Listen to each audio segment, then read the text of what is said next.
The Hilltoppers of Western Kentucky boast one of the top quarterbacks in the country, Maverick McIver, who's fired 8 TD passes in his first 2 games. However, tonight the test is going to be steep, coming against MAC preseason favorite Toledo. Up next, Western Kentucky and the Toledo Rockets live on ESPN. And we swing you inside Glass Bowl Stadium, the legendary home of the Toledo Rockets here in Toledo, Ohio. Welcome to a big September Saturday of college football. Western Kentucky's Hilltoppers from Conference USA into tangle with the Mid-American Conference strong team, the Toledo Rockets. Great to see everybody. Michael Regai with my partner, the 3-time Super Bowl champion, Gerard Cherry. Quarterback play, it always comes center stage. We think you're the right place to see great productivity tonight from quarterbacks Maverick McIver of Western Kentucky and Tucker Gleason of Toledo. That's right, Michael. And what you appreciate about Maverick is the fact that Maverick has the ability to make sound and quick decisions with the football. He's only been on campus for a short amount of time, but in that time, what has he done in the past 2 weeks? Well, he's only been the Conference USA Offensive Player of the Week in a short amount of time. And coming into this matchup, he was leading the nation in passing yards as well as touchdowns thrown. Now going to Tucker Gleason, he's been on campus for a while for Toledo, and what you appreciate about his game is that Tucker can certainly run effectively on the ground, and he's also a very good pass maker and decision maker as well at the helm for the Toledo Rockets. Western Kentucky's head football coach is that man, and oh, how successful has Todd Helton been with this program here with Tyson Helton with his Hilltoppers of Western Kentucky, his 7th year, and he has had a tremendous winning record and has been very successful in getting his program to bowl games and winning there. And how about against the Mid-American Conference? Western Kentucky have won their last 10 against the MAC, and many of those with that man, Tyson Helton, as the head football coach. For Toledo, very familiar is Jason Candle. 73 wins now. His next one will make him #1 in Toledo Rocket coaching history. He's tied currently with the 73 wins with Gary Pinkel, who coached the Rockets through the early 90s up until 2000. Settle back and enjoy, everybody. Game on in Glass Bowl Stadium. Unreturnable on that Toledo kickoff. So let us bring out the Western Kentucky Hilltopper offense, and that means quarterback Maverick McIver. And Gerard, as you discussed in the open of the show a couple minutes, he's off to a terrific start. He's played college football for, this is year number 6 now, Texas Tech, Abilene Christian, now here, but first 2 football games of the year been spectacular. Yes, he has been, and he's found certainly a home here in Bowling Green, Kentucky, but very impressed with what we've seen out of Mavericks thus far. Without any running back, they're going to go with 5 wide receivers, and they spread Toledo out. And that first throw of the evening is a hold in. Making that grab is Jarris Mack. They call him No-No is the nickname, but he is yes when it comes to putting plays together.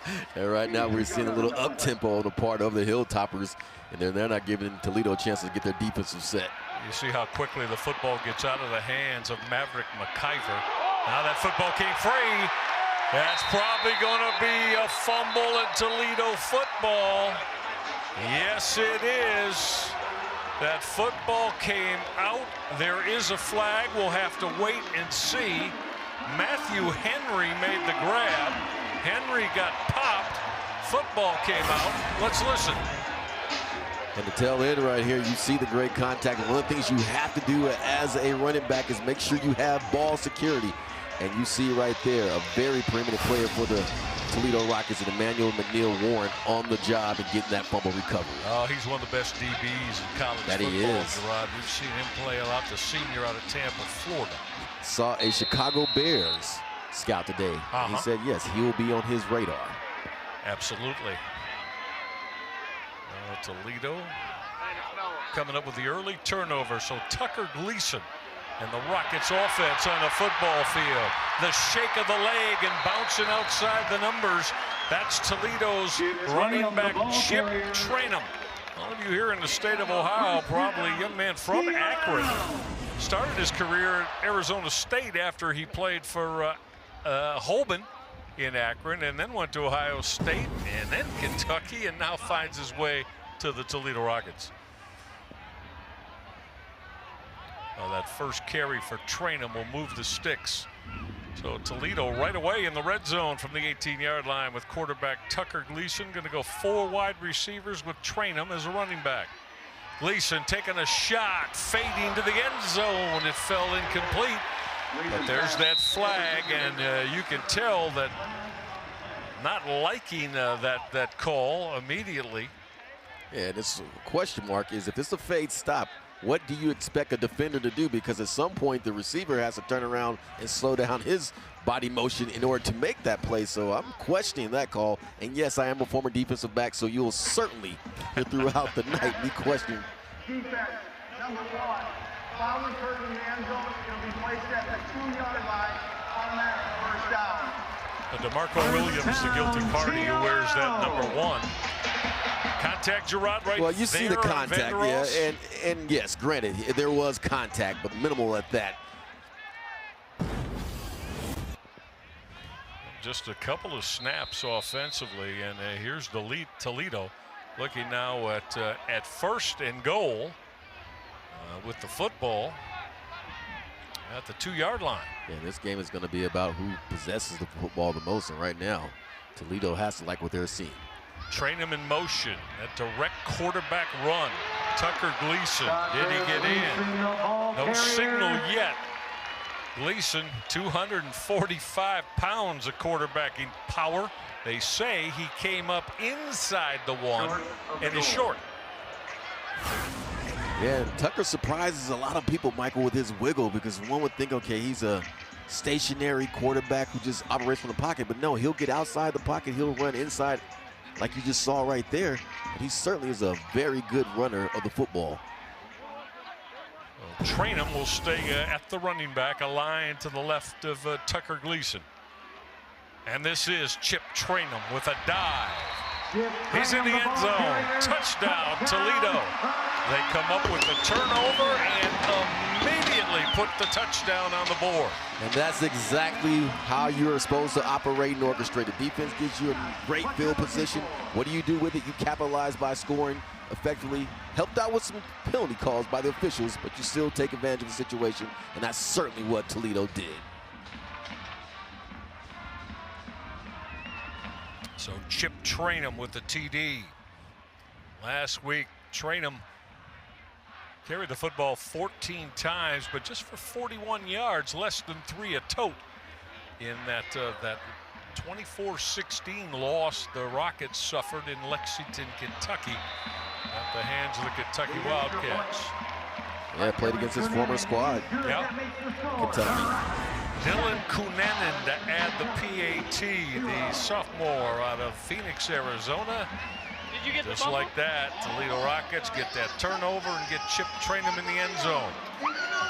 So we'll keep it right here after the Rockets offensive line got that push. And Gerard, what we've seen with that man and Jason Candle down through his tenure as the University of Toledo head football coach, when they get first quarter leads and get them early, they usually wind up building on them, as Candle and his football team have had a terrific record when taking the lead early in football games in the opening quarter. And that's exactly why he's one win shy away from having the all-time record, due to the fact that he does a tremendous job of having his guys prepared, and once they do get a lead, it's hard-pressed for them to surrender it.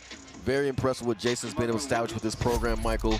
One of the top mid-major schools in the country is the Toledo Rockets, along with Western Kentucky, because Coach Helton, by his own right, has done tremendously well as well. Oh, absolutely, and we'll discuss that as we go along through the course of the night.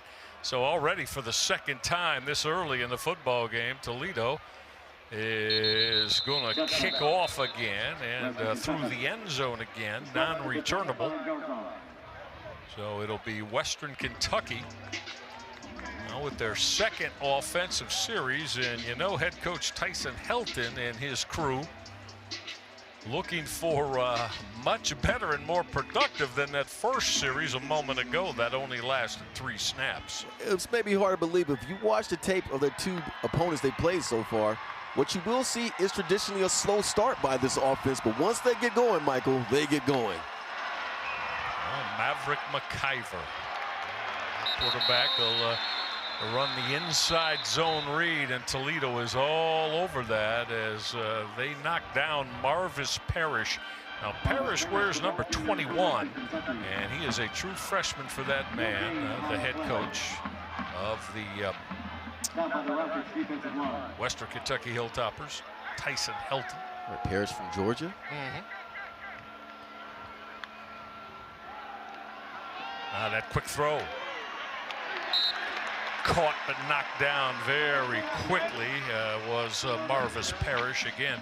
So Parrish, the true freshman, 71 yards in the first couple of football games, averaging better than 4 a carry, and has caught a touchdown pass. So the true freshman has come onto the campus in Lexington, Kentucky, and been very productive. That's picked off. Intercepted by Toledo. Housing that, Emmanuel McNeil Warren.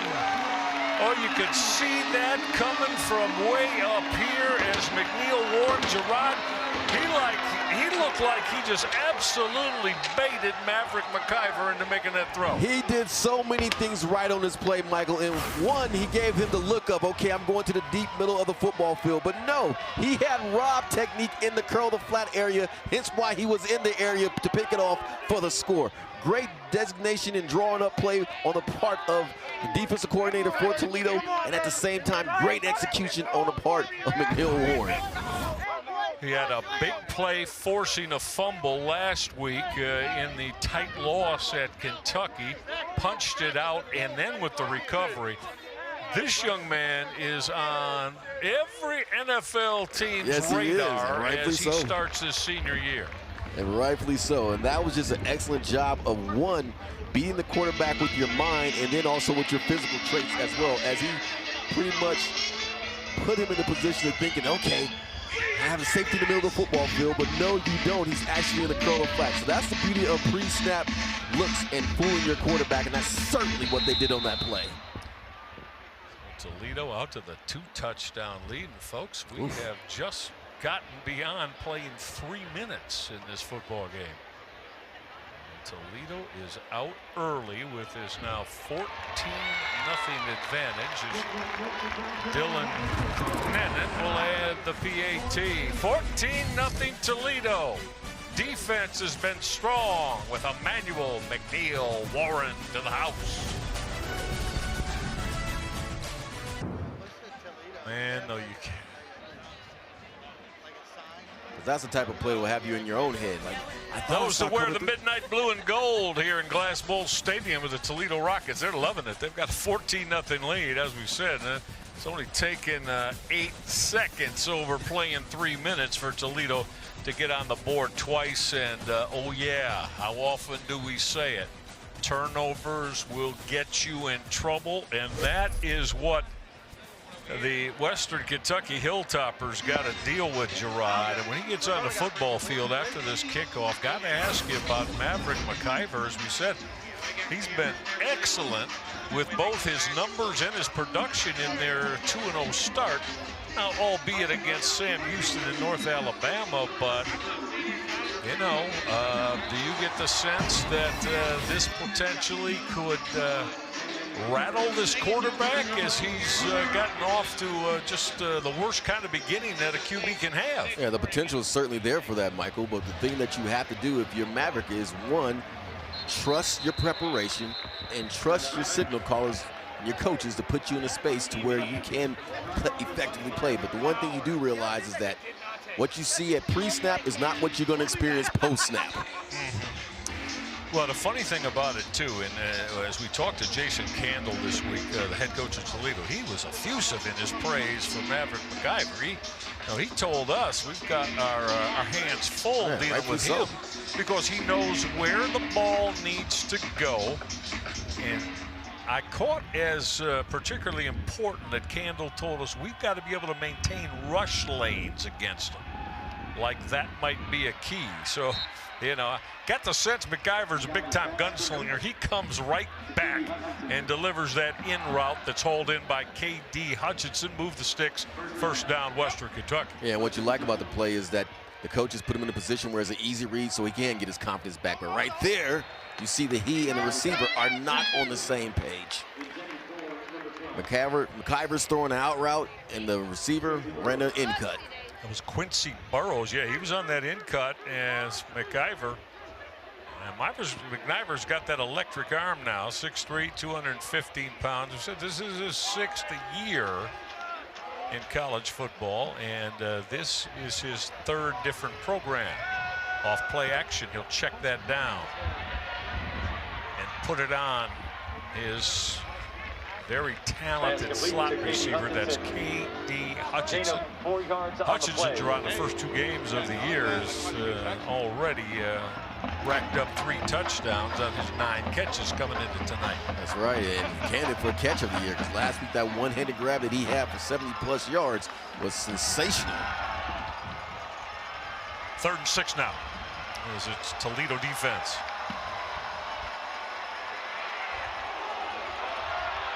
A little bit of contact there as McIver was loading that up for Kelby Williams. Gerard, you reacted a little bit. Now, right in that situation, excessive in your mind? That's where I would anticipate one throwing a pass interference play in that situation. But they were both hand fighting, so kudos to the official for letting them play ball. But yeah, I was surprised that was not a penalty being thrown.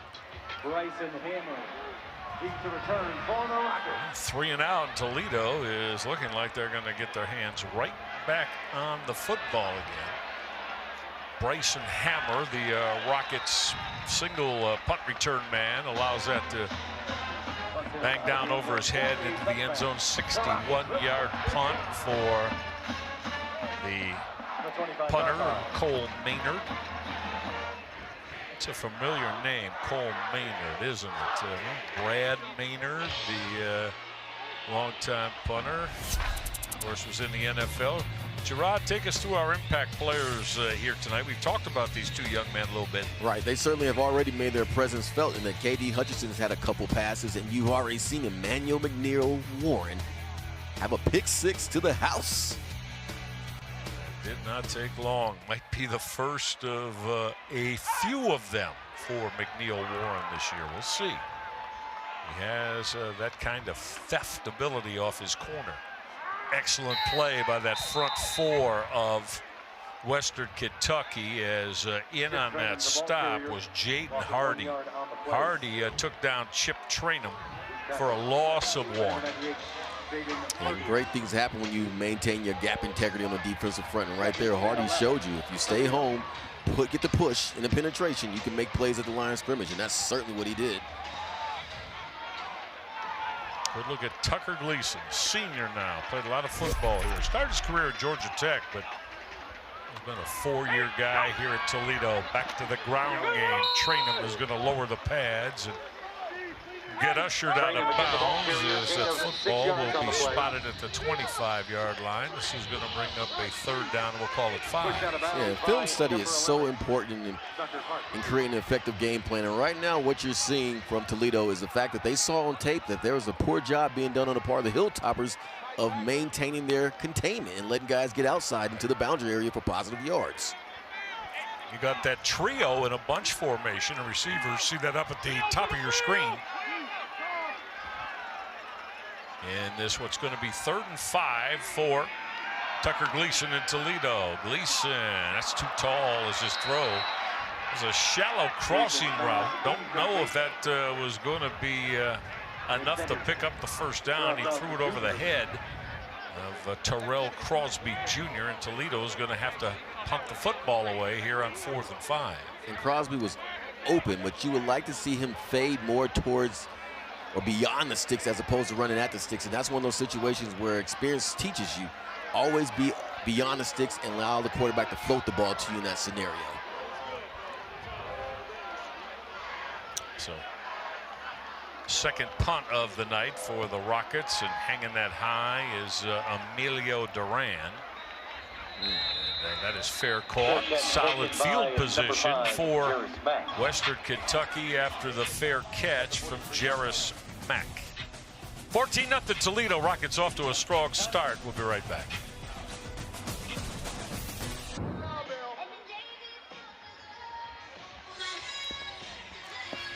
Michael Regard, Gerard Cherry, all of our ESPN crew. Toledo's Rockets off to a real quick start. The squad that was picked in the Mid-American Conference preseason poll to win the Mid-American Conference.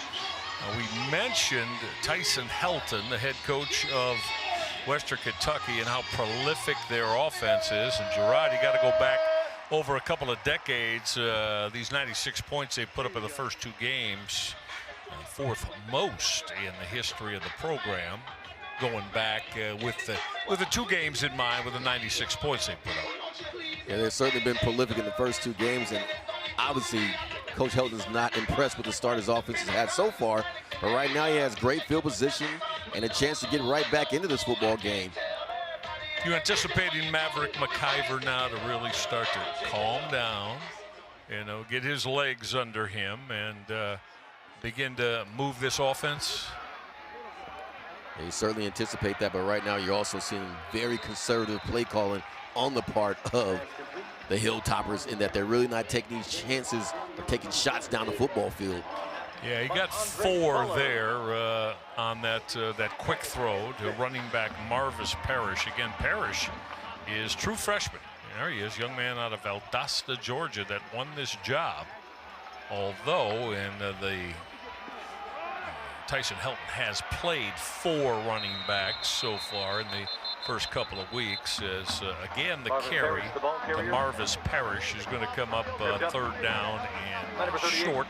Let's call it 3rd and 2. That line to make is inside the 46-yard line of Toledo. The Apollonia had a great opportunity right there for a tackle for a loss, but ended up being a minimal gain. But you have to take advantage of opportunities on the defensive side of the ball, and for obviously the Hilltoppers, they need to convert this 3rd down. Well, let's see what the playbook shows here. Looks like we're going to get a direct snap. It was. Direct snap to George Hart III, one of the veteran running backs. So they moved Hart over, gave him the direct snap, and on the 3rd and short, let him move the sticks for the 1st down. And this was almost a tragedy, to breaking up George's heart, because this is a high snap, but he has the composure and ability to pull it down and sky up into the air. And then the timing wasn't even thrown off Michael, that he still managed to pick up a 1st down. Quite the one-handed grab for George Hart. McIver going to get it. Oh! They got a double pass lined up. It is caught. Musa Berry made that grab, and that playbook, that really came up aces for Tyson Helton in the Western Kentucky offense. This is what we call taking advantage of the defense's aggressiveness. Guys are rallying to the football, thinking it's some sort of a screen, but you can see from our vantage point it was a pass all the way, because no one was moving down the football field, but an excellent grab and pass. Nice connection to get this offense fired back up for the Hilltoppers. Big play. Sets up 1st and goal now from the 2-yard line for quarterback Maverick McIver. Get a false start. And you come up with that big play. Yeah. You got a chance to cut your deficit in half. Well, that's the last thing that Tyson Helton wants to see, is offensive linemen not understanding the snap count. Right, and I'll reiterate the point. They traditionally have started slow, Michael. You say, how's a team that amasses 50-something points in the first half or averages 48 points start slow? But they have done it in the first quarter. But normally they get started, and once they get started, they're hard to stop. But yes, you do not need to have those type of plays once you're in scoring range to go backwards instead of forward. Well, as we know, Gerard, what a huge difference. Your 1st and goal at the 2 after the big play, and now the penalty moves you back to the 7. Off play action. McIver just had to throw it away. Oh, they're just, we talk about it all the time, Jay, when you cut off a half or 3/4 of the field by rolling to the short side near the sideline, Well, that gets real congested, doesn't it, partner, in the end zone? Extremely congested and really easy for the defender because you know the receiver can't outrun you in that space because he's working with no real estate. And obviously, too, a lot of crowded opportunities right there for a tip ball. Bad things can happen. So I'd like to see them spread things out on this particular play. No backs, 5 receivers now. Got that quick motion. McIver got a lot of time, gonna throw it away again. That's too tall, over the head of George Hart. Hart, the running back. And so Tyson Helton had the big play to get him down 1st and goal from the 2. And now they're looking at 3rd and goal after the 5-yard motion penalty has him at the 7. Right, we don't advertise McIver as a runner, but right there, Michael, he'd have been better served running the football and likely would have scored. Yeah. He had sufficient real estate in front of him. Oh, this Toledo Rocket Glass Bowl crowd. They are making noise. McIver gunning end zone. What a fabulous catch. That's made going high and bringing that down, making that catch was Matthew Henry, who wears that number 0, his 3rd touchdown catch of the year. And the 6', 183-pound Matthew Henry skies into the air for this touchdown. Good coverage, but better offense on the part of Henry. Boy, if you didn't know it was, you know, the measurables say 6 foot tall. He went and got that like a 6'5" receiver. Used his ups. Now to add that PAT for the Hilltoppers of Western Kentucky, John Cannon. So that's how quickly they cut the lead in half. Right, and Coach Kendall talks so much about hitting yards and how the Hilltoppers do a phenomenal job with that. Well, the punt by Toledo did not help the cause. You gave this offense great field position, and obviously a trick play played a part. So on some levels, Michael, you're encouraged if you're the Rockets, saying it took a trick play, not a methodical drive to get us in a position in which we gave up 6, now 7 points. But ultimately, you want to get back to a spot where you're playing complementary football, to where your punts are truly flipping the field and not giving them great field position. So this football team that Tyson Helton and his Hilltoppers of Western Kentucky. Oh, there you go. This is what set that up. And right, and everybody was fooled. How about the throw from Cameron Flowers, huh? The redshirt freshman. Barry's saying, well, hey, man, if you just leave me a little bit more, I'm going to be in the end zone. Exactly, but that was a nice job, though. Real nice job.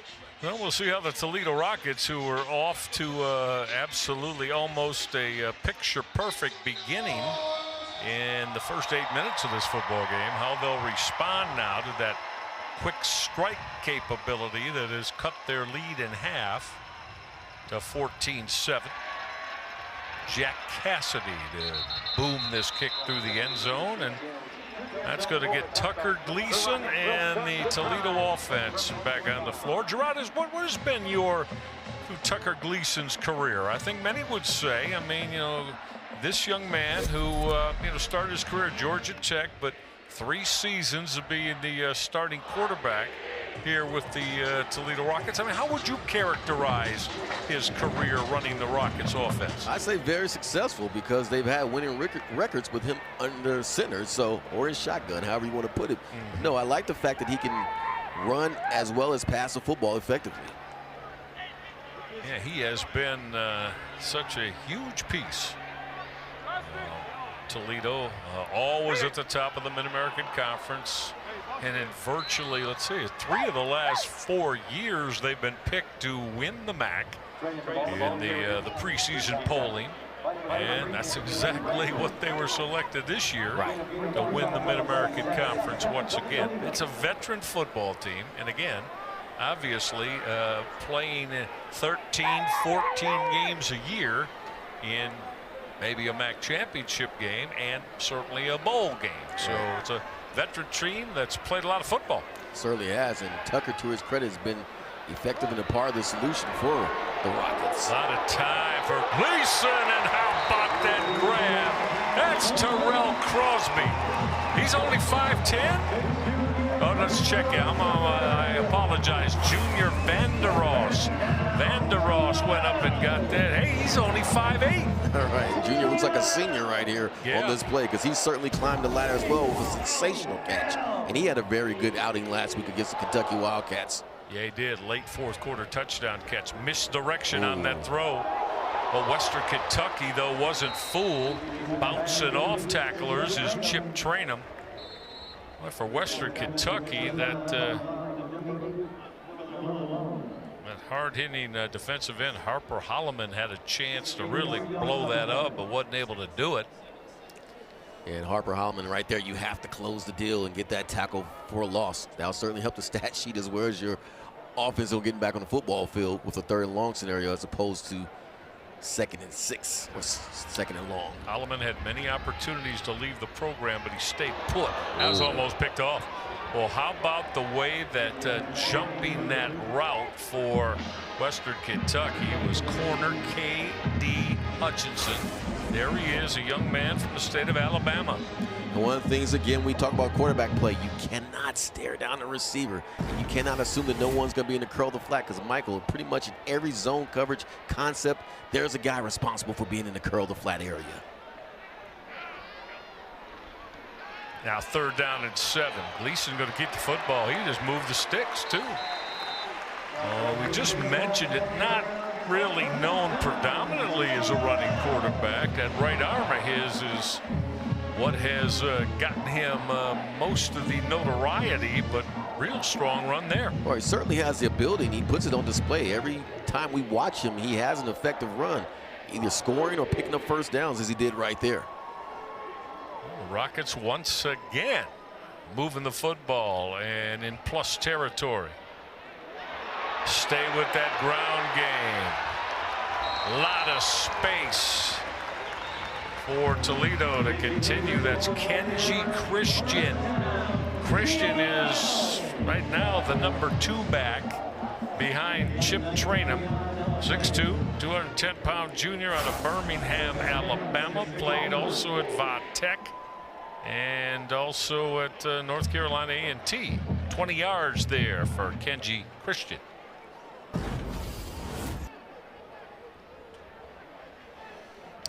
Red zone yet once again for the 3rd time here in the opening quarter for Toledo. Stay on the ground. Good cut to take that outside and went up in the air. Well, the Rockets did Kenji Christian. I don't know if he feels like I'm going to do that too many more times, because he got walloped as he went airborne. You certainly appreciate him sacrificing his body. He tries to do the slow down in reverse speed and get back going again, but it certainly didn't work. Did not fool any defenders, but you appreciate the toughness. The thing is, Gerard, you do that though, and you get drilled by a 325-pound defensive tackle after you go airborne. And, so that was the lot Williams had to pay as Chip Trainum gets that 2nd down call. Going to bring up 3rd, and we'll call it a long 4 now. A long 4, short 5. Line to make is down around the 7-yard line. Yeah, you have so many options when you're working with this down and distance, because one, you can say it's a run situation or a pass, so that puts the defense coordinator in flux, because hey, what do we call in this scenario? Toledo trying to add to their 14-7 lead. Gleason on that roll right. His throw is hauled in, heading to the end zone. Touchdown, Toledo's Rockets, as they're using everybody offensively. Chip Trainum leaking out, 10-yard touchdown pass. 3rd one of the opening quarter. Touchdown variety for Toledo. And what you appreciate about the drive is the fact that it was a drive. It wasn't relying upon a big play, though we do take explosive plays, especially with us broadcasting this game. But what you like here is that if no one's going to defend the boundary and you're going to let a running back run free, throw it to the open man and take what the defense gives you, and that's certainly what Gleason did. Jason Candle loving this start from his offense. We haven't even played 13 minutes in the opening quarter, and his point-a-minute plus Rockets have put 3 touchdowns on the board. They've got a 21-7 lead. Chip Trainum in the house moments ago.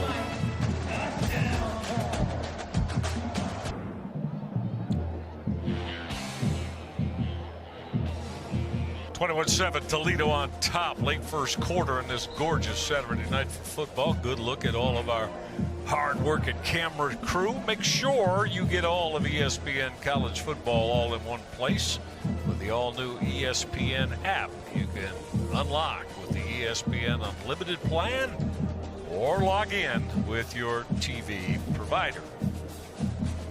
With my partner Gerard Cherry, I'm Michael Regai. Hope you're enjoying this one tonight. Toledo has wasted no time in making sure everybody understands they are a prolific offensive football team. And of course, I should say they also got the Emmanuel McNeil Warren big-time defensive play as a part of putting their 3 touchdowns on the board in the opening quarter. So let's see yet one more time what quarterback Maverick McIver and the offense of the Hilltoppers of Western Kentucky can get rolling with. Yeah, it is so important that they have ball control on this drive, keep that defense off the football field, because right now they have no answer for what the Rockets are doing on the offensive side of the ball. Yeah, Jay, it almost would be better if they could script one of those, 6 to 7 minute, maybe 10 to 15 play drives that result in a touchdown, even more so than hitting a big one. Not going well on that first down carry, as that's the outstanding Toledo nickelback, Braden Alls, the junior, out of right here in Central Catholic High School in Toledo, who made the hit. Right, it's not boding well right now in the trenches for the Hilltoppers, in that Toledo is beating them at the spot and getting penetration and shutting down anything they want to do in the running game. Loss of 1, 2nd and 11. McIver's play fake, going to take a deep shot. A little bit of contact, but he threw it too tall for Musa Berry, his junior wideout. And a nice job by the defender running with him. It wasn't an even and leaving situation right there. And to the officials' credit, they are allowing them to fight for positioning and not throwing that penalty flag. Western Kentucky 2 of 4 on these 3rd down snaps with their conversion ratio here in the opening quarter. They got a big one here, 3rd and 11. They're going to go with 4 wide receivers and the 1 back next to McIver. Pressure coming. He checked that down. He almost threw a pick. He looked to check that down to Lavelle Wright, but all over that for the Toledo Rockets was linebacker Chris DePolonia. There he is, wears number 49, and well, this guy has been given a lot of praise by defensive coordinator Vince Karras and head coach Jason Candle for his work in this Rockets D. Yeah, when you're able to get the quarterback off the spot like that and make it uncomfortable and throw an errant pass, you certainly should get the props. Well, trying to return that, but with not a lot of room for the Toledo Rockets, was their top punt return man, Bryson Hammer. So the Rockets are going to take over and start this drive from the 28-yard line. As we're in the latter stages, minute 41 left in this opening quarter. 3 Toledo touchdowns. You said a couple on the offensive side generated by their veteran quarterback Tucker Gleason, and the other on that pick 6. Yeah, capitalizing on turnovers. More important, the defense just created a 3-and-out scenario, and now they're right back on the football field. Go back to the ground game. That first down carry trying to bounce off that right side was Kenji Christian. Again, Christian, this is his first year in the Rockets midnight blue and gold. He's a 210-pound junior out of Birmingham, Alabama. Girardi's played at both Virginia Tech and North Carolina A&T in his college football journey. So far, he's doing a tremendous job of running the football, averaging near 4 or 5 yards a carry. He'll take that all night long. Yeah, man, he just got 5 there. 2nd and 5. Gleason going to stay with that running back, Kenji Christian. Gerard, how did he evade a couple of those tackles? It looked like he was hemmed in for a 1-yard loss and managed to go a +4 on it. Yeah, dead to rights, but apparently he wanted more than they wanted to bring him down, because that was almost a situation, Michael, where if he would have got through one more would-be tackler, he may be taking that to the house. Indeed. 3rd down and 2 now. Toledo's going to put a couple of tight ends into this formation now. First down and a whole lot more for Chip Trainum. Gerard, you like the wiggle there? He showed that leg, man, and then he took it away as he started his burst. Yeah, and initially where he was trying to run was to the C gap on the right side, but there was nothing there. So what does he do? He remains patient, waits for another hole to open up, and then he bursts through it to pick up positive yards. And it was an emphasis coming into this week to improve upon the running game based upon what they did against Kentucky, and they have certainly done that. Oh, yeah. 15 minutes in the books. The Toledo Rockets getting things done on the offensive side of the ball. They've got a 21-7 lead. Tucker Gleason, the senior quarterback, running this offense beautifully.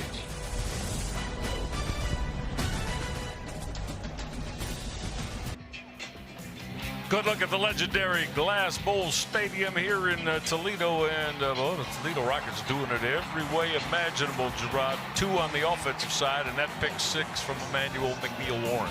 Yeah, they have certainly stepped up their game, and they're showing the ability to get the job done. But to their credit, the Hilltoppers did try to answer, but Gleason and company came right back with the score, and it was a methodical drive on top of that, Michael, which is so important, that ball control.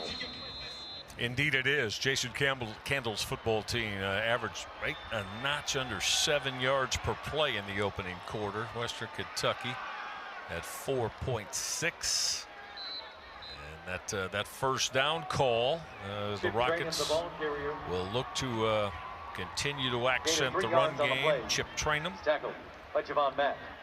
Trainum too, good size, 5'11", close to 230 pounds. Young man from Akron, Ohio, played his high school football at Akron-Holben, a tremendous program. Gleason, look at the cushion, Gerard, and the throw that is just easily completed to Trayvon Rudolph.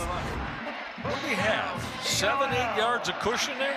Yes, he was told apparently by his defensive back coach, do not let anything get behind you, but sometimes you do have to challenge receiver, because that's what we call a simple pitch and catch scenario to pick up a first down. No doubt about that. Early here in the second quarter, Gleason wanted to again. He was looking for Junior Vandeross maybe to continue that route toward the goal line. Right, because the read is, okay, if he's going to play bump and run on you, we're going to run the fade. If he's off you, then you do the comeback. So, again, that's a situation where I'm going to trust that the quarterback made the right decision as opposed to the receiver, because that's typically what you're taught. It's been a terrific run for Jason Candle here, a Toledo Rocket through and through. Assistant coach here for many seasons. Played his college football at the Division III power, Mount Union. About 80 miles from here. Well, trying to get to the edge for the Rockets, Kenji Christian. I think the Rocket fans are going to like this young man, Gerard, making his first appearance in the Toledo Midnight Blue and Gold. Yeah, they're certainly going to like him. And I can tell you this, Devon Brown, the defensive coordinator for the Hilltoppers, is going to have a bunch of tackling drills taking place next week. Because right there were 3 opportunities to bring him down, and you were still able to do that. He picks up the first down. And nothing's going to get you on your defensive player in college football. Is going to get you on that short list of your defensive coordinator than missing tackles. Gleason with that quick play action. He wanted to gun that down to tight end Jacob Peterson. Peterson wasn't able to haul that in. Peterson's a 255-pound senior. Played last year at Holy Cross. Jacob, that's how you get yourself off the football field and not get plays called your way. Got to make that play. Back to the ground game. Hey, look at the pursuit there for this defense of Western Kentucky. But we really like what we've seen so far. Harper Holloman He wears that number 44. And again, Jason Candle told Gerard and I that they got to get him blocked. As we were doing our preparation for this one, they didn't get him blocked there. As he came up with that takedown. 3rd down and 10, Toledo. Stay with the ground game. That might have had another 5-7 yards and a 1st down potentially. But hauled down for Toledo was Kenji Christian. Interesting that they're not going for this, because I feel they have the momentum on their side, that they're pretty much averaging 6 or 7 yards a carry, but they're going to bring the field goal unit on to try to score 3 points. But right there, tip your cap to the Hilltoppers for slowing them down and allowing them to score another touchdown. And that was an excellent play by free safety Al-Mahi Ali, who a 5th-year senior out of Philly in that strong St. Francis Academy program. 32-yard field goal attempt to try to add to the lead. Put 3 more on the board as banging that through Dylan Cunanan. Toledo has upped their lead now to 24-7 here in the early stages of quarter number 2, when we roll you back into Glass Bowl Stadium here tonight. Early September football on ESPN.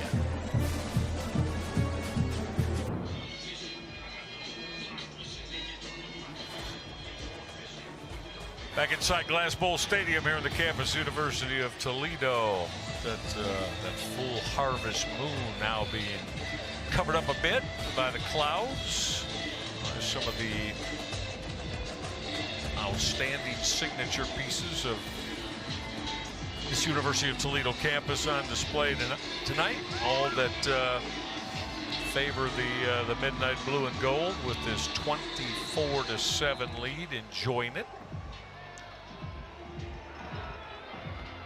The Rockets have been able to put a couple of touchdowns on the board with the offense. Got one defensively on the Emmanuel McNeil-Warren pick 6. As that's non-returnable on that Toledo kickoff in the end zone. Gerard, I mean, you know, how important, still a lot of time left in the 2nd quarter, but I mean, what's it going to take for this man here, head coach of Western Kentucky, Tyson Helton, to get his offense moving? Well, it's going to take a combination of things. You need some quick strikes to get back into this football game, but you also need to establish the line of scrimmage and show that you can get some push up front to give Maverick some protection, because when he's under duress, Michael, he's not the same quarterback we've seen so far in this season as far as being so effective and prolific with his passing.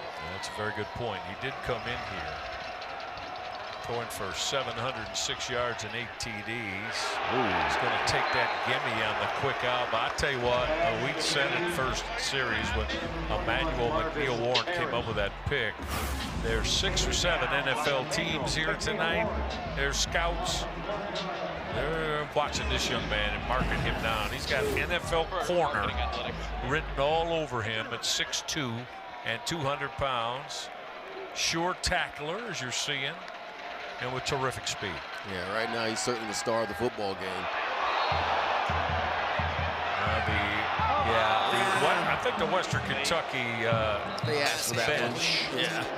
They bought that one, and I'm not saying that it wasn't legitimate, because that was a shot that was put on by the Toledo secondary. Is that Langston Long, number 20? It is.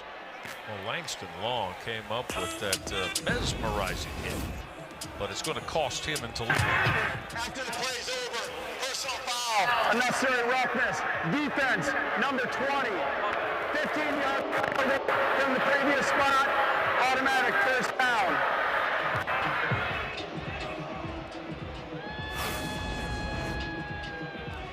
Yeah, this is one of those situations where Langston's certainly being physical and his head is down, so he's not aware of what took place. But that's where you have to have your awareness up and realize what the scenario and situation is, because now you just bailed out an offense that was struggling.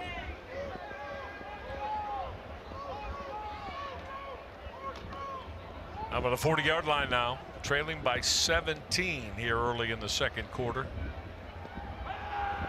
McIver going to take a shot middle.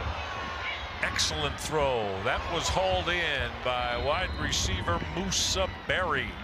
There's a big play that certainly Western Kentucky needed. Yeah, make no mistake about it. Western Kentucky has playmakers on the outside. It's just a matter of the offensive line providing Maverick McIver the time necessary to throw the football. McIver off that pretty good play fake is going to keep it. Yeah, pretty good read as well. Yeah. You see the defensive tackle collapse down. What do? You keep the football and run outside and pick up positive yards. This is what we call a strike right here. He gets time, stays in the pocket, takes the shot, and then lets his man Barry do the rest. Good throw to Musa Berry. Berry's a tough guy, 195-pound wide receiver. Young man from the state of Georgia.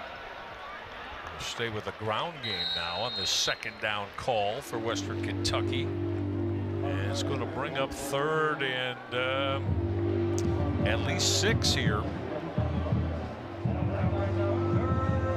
Yeah, this is a pivotal down, obviously, for the Hilltoppers. They want to pick up this first down and put themselves in a position to be able to score a touchdown, because this game can quickly get away from you how prolific they've been on offense for the Toledo Rockets. Down by 17. Could it be 4-down territory already? They want to convert here. That late throw is hauled in, but it's going to come up short or not. Now they're going to say move the sticks, first down. Rolling to make that catch was Jarris Mack. Got that? I love that nickname. They call him No-No, as in you're not tackling me. No-No. What'd you say? But he had a yes moment right there. Yes, pick up that first down. Very good, partner. Yes, he did. So move the sticks for Western Kentucky.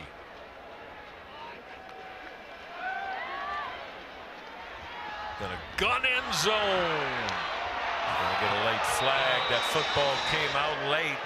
That was broken up as Toledo's corner on that breakup, Avery Smith, one of the top boundary corners in the MAC. What do you think, Gerard?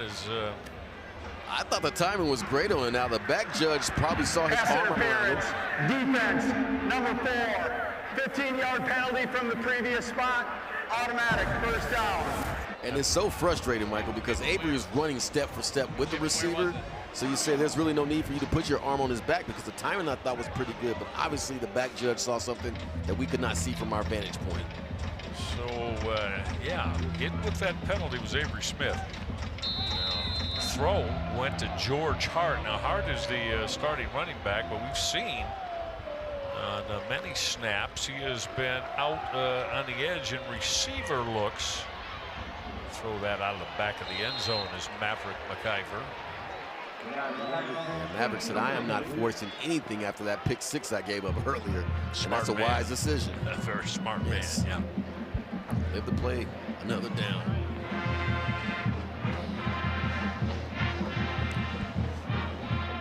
Second and goal. And again, if you just joined us, this Western Kentucky football team comes in here 2-0. Couple of wins over Sam Houston in North Alabama, but they knew that this one against D1 Toledo would be much tougher. And look at that Toledo blue and gold defense get all over Maverick McIver. And Michael, it's like they're in their playbook. Pretty much every defender for the Toledo Rockets realized what was at stake and that Maverick was going to run the football, and they were prepared, and he was met by a host of Toledo Rockets. And they were not friendly. Right. Martez Pointer is a 290-pound senior out of St. Louis. Plays a nose tackle, got off his blocks. This is third down and goal now from the 2-yard line. McIver to the end zone, broken up. Excellent coverage. Is broken up by Andre Fuller. Fuller breaking that up for the Rockets. Fuller is a backup corner, good size, 202 pounds out of the state of Louisiana. Yeah, he looked like a starter right there, Michael. Sure did. Effective. You play the hands, you don't fight with the receiver, and you make the play at the spot. They're going for it. That's why I just brought it up to you, partner. I'm not that surprised. I think, you know, that it's a prolific offense. They got to show that, you know, they want to be aggressive. Fourth and goal. McIver Throwing end zone. It was broken up. We've got that flag that was thrown by the back judge. He was underneath the goalposts on that white boundary, and he threw the flag. Jason Candle and Vince Karras. That's Candle there. Karras with the glasses, the defensive coordinator. They are both livid. And understandably so. You keep bailing out a team. That's your perspective, as from their perspective, is that, hey, this is a dead play. The ball's not going to Personal foul, targeting, defense number 7. That previous play is under further review. All right, now in all targeting calls, it's going to get looked at here, okay? But if it stands, well, one, Michael, he can't be targeted because his head's turned away from the receiver, so how do you call that? If it stands during the course of the game, you get set down for the second half. Yeah, well, look at it again from our vantage point. That doesn't look like targeting me. He's looking at the ball and running in the direction of the ball. His head's not even facing the would-be receiver, so you can't, in my opinion, call that a targeting play. That's just a hard physical hit, more so than anything, not targeting, because his head is literally turned. No, I get you, and I'm with you. So, Gerard, let's go through the rule here. By its purest in the books, a dangerous hit that involves launch, upward thrust, or severe strike. Right. Back in the day, I thought that was After just video football. review, there was not a targeting foul by number 7. The ruling on the field is an incomplete pass. It will be first down Toledo at the 2-yard line. Yeah, and that's the right call. Again, he didn't launch towards anyone. He was running towards the football. But again, in order to target, I'm of the opinion your head has to be literally leading your way towards the would-be receiver, and that was not the case. So once again, McNeil Warren comes up with an excellent play. Emmanuel McNeil Warren, he has been the DB of strong merit here tonight. Play of the game thus far. Yeah. Well, and if you're Tyson Helton, the head coach of Western Kentucky, was not, was not argumentative about it, so he seems okay with that particular fourth down play that went awry for Western Kentucky. We'll be right back to Glass Bowl Stadium.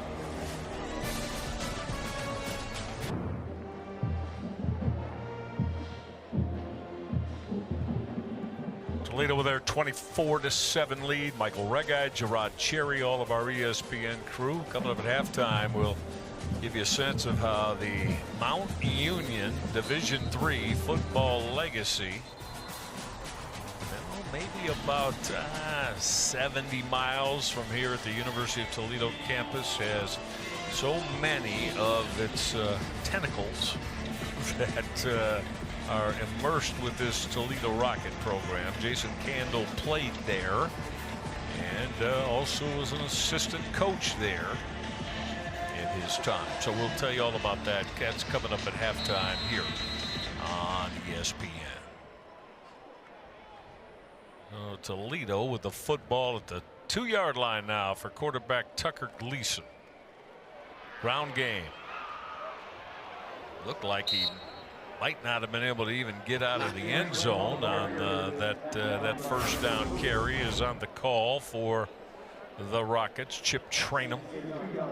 And what should have been a safety, credit Trainum for excellent running right there, because he found a way to get out of a lot of danger to pick up a positive yard or two. Trainum will stay as the running back now for Jason Candle. Offset from quarterback Tucker Gleason, who's going to put it up. Gun in middle. That's hauled in. That's an outstanding throw. And Gerard, we see that so much as he was able to connect with Jacob Peterson, his senior tight end. But so many times the tight end is utilized with the football back near your own goal line. Right. Easy throw to make it in the center of the football field. But on top of that, selling the run action, because you have to honor as a defender, leaving Peterson wide open for the first down. Came all the way out to the 30-yard line. Back to the ground game for Chip Trainum. Trainum will lower his pads and got 5 on that first down carry. Trip or Chip rather, is a run or two away from taking one to the house. I see it coming because he's looking very effective in how he's running the football right now. And once he gets past that second or third level, he'll be a hard man to catch. And going to get a quick respite here on this snap. And Toledo is going to go 5 wide. So no running backs in that backfield with that man, Tucker Gleason.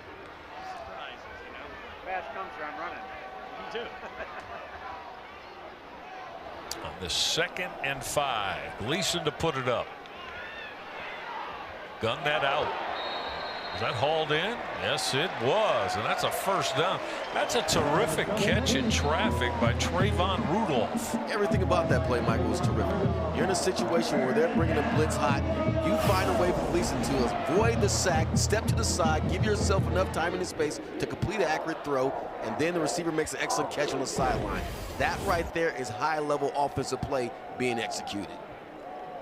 Rudolph at 5'10", though, but has earned his way into this pass catching rotation here for Jason Candle and the Rockets. Back to the ground game. On this Toledo offensive line, a lot of veterans in it, Gerard, especially the 2 guards, Carter Foudy, young man locally from nearby Oregon, Ohio, and young man Ethan Spoff played his high school football in Eastlake, Ohio, near Cleveland. So they've got veterans and veterans in the interior with those 2 guards. They said, well, Candle feels it easy because he's going with Anthony Boswell, who's a redshirt freshman, who won the center job, starting center job this year for the Rocket offensive line. If they keep playing this well, they're all going to get game balls because they are dominating up front. Yeah, they really are. Let's see, the ground game is Jason Candle gets a quick timeout. Timeout. Western The Kentucky. ground game for Toledo here, right at the moment, 118 yards, averaging close to 6 per tote. We're right back to Glass Bowl Stadium.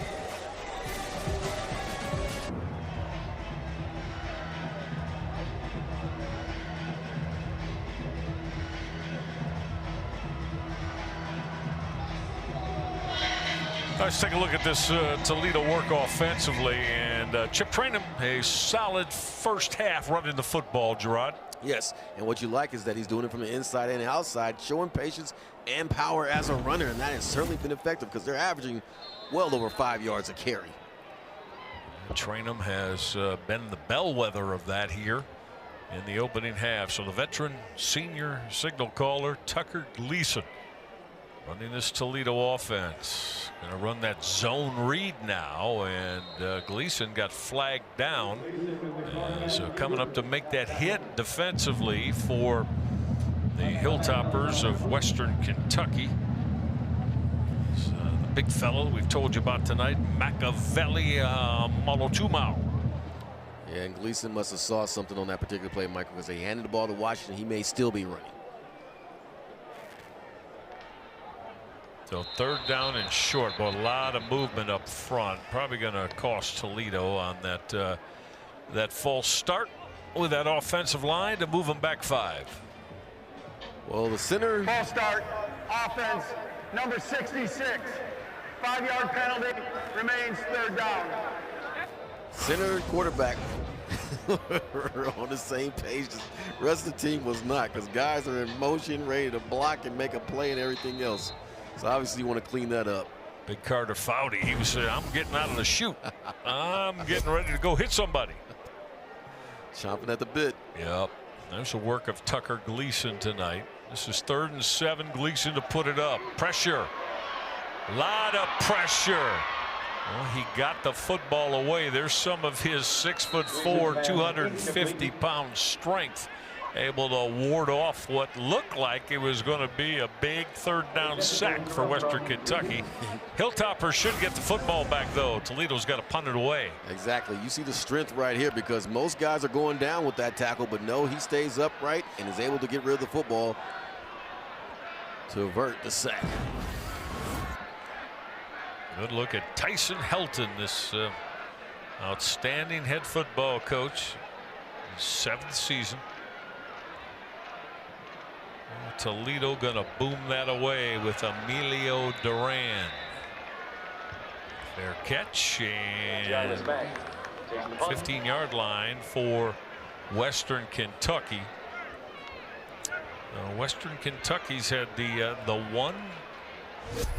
one touchdown drive tonight. As you take a look at the Maverick McIver numbers, it's around again a little bit pedestrian for him here in the first half, but again, all week long, Tyson Helton, the head coach of Western Kentucky, and his offensive coordinator, quarterback coach Rick Bowie, they told us as we did our preparation calls that they know they're looking at a defense that they're going to have to be very sharp to deal with tonight. There's that first down carry, and that's Marvis Parrish on the call. Yeah, well, it's hard to be prolific as a passer when the defensive front is always in your face and the offensive line is not providing enough time. But right there, you'll take that as a positive play on first down, pick up more than 4 yards. Inside 4 minutes left in this opening half. Good to have you along tonight. As September football comes into play in 2025, just sitting down and waiting for that strike to be thrown by Maverick McIver was wide receiver Quincy Burrows. Moved the sticks, made the catch, first down. And one thing that impresses you about the Hilltoppers is their ability to disperse the football to multiple receivers. McIver's throw on that back shoulder, I think that's going to be ruled a catch.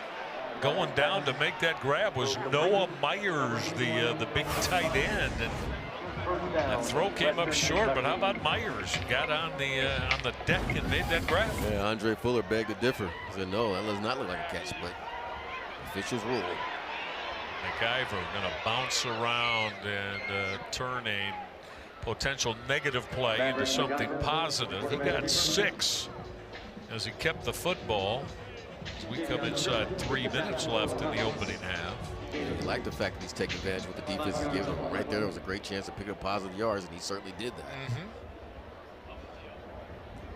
4 wide receivers on second down and 5. McIver, I think his arm got hit, huh, Gerard? Certainly as he did. threw that football. It's going to be ruled incomplete. And getting in on that. Let's see that pressure. Yeah, Malachi Davis. Was that Malachi Davis that made that hit, huh? Yes, Malachi's coming off the edge and says, here you go, I'm here. Disrupts the pass. Young man from Holt High School up near the Lansing area in mid-Michigan. Well, down through the years, so many Toledo Rockets that played in this program have come from the state of Michigan. They've always recruited it. Yeah. It's a big hotbed for high school football, especially Detroit, Flint, Saginaw, Lansing. If it weren't for a war between Michigan and Ohio, it would still be a part of Michigan. Well, this is true. This is true. Prior to the delay game, timeout, Western Kentucky, their second of the half. This will be a 30-second timeout. You can keep giving your history lesson, partner, if you like. I'm very impressed by it. Now, a lot of people are shocked by that. The 2 states went to war against each other, and the end result was a compromise in which Ohio received Toledo. Got this city, Toledo. Yes. Yeah. But what we're seeing right here is that the defense is flying around making plays as McNeil Warren is on the spot. And then another hit by McNeil Warren, and he's just been the guy all game. And there's his pick 6. So right now the scouts are here watching him, and they're walking away from experience right now. Michael's saying this guy is a big-time player, and he certainly is. And right there, another big play on his part. That is first round, second round potential right there, McNeil Warren, in my opinion, as a safety in the NFL. Yep, my partner knows what he speaks of too. And we said about Quinshawn, Gerard right. Sherry. I'm sorry? I said we said about Quinshawn, and we were right. Oh, absolutely. Quinshawn doing his thing with the Philadelphia Eagles. Pressure coming. Sack time, Toledo. Big time play. Oh, Maverick McIver had nowhere to go as Toledo's Martez Pointer. The young man from St. Louis came up with that takedown sack. And this is simply we're beating the defense is beating the offensive front, and there's nothing you can do about it as a passer. When you got guys coming from you from all directions, the best thing to do is to secure the football and not turn it over. Down through his tenure as not only Toledo head coach, but as an assistant coach. The Toledo front four, you want to add the linebacking crew, they always, year in and year out, are one of the top MAC teams that lead in sacks and tackles for loss. It's just like a given here, Jay. It's you got to play that way. Right. They understand. If you're a Toledo Rocket. They certainly do understand it.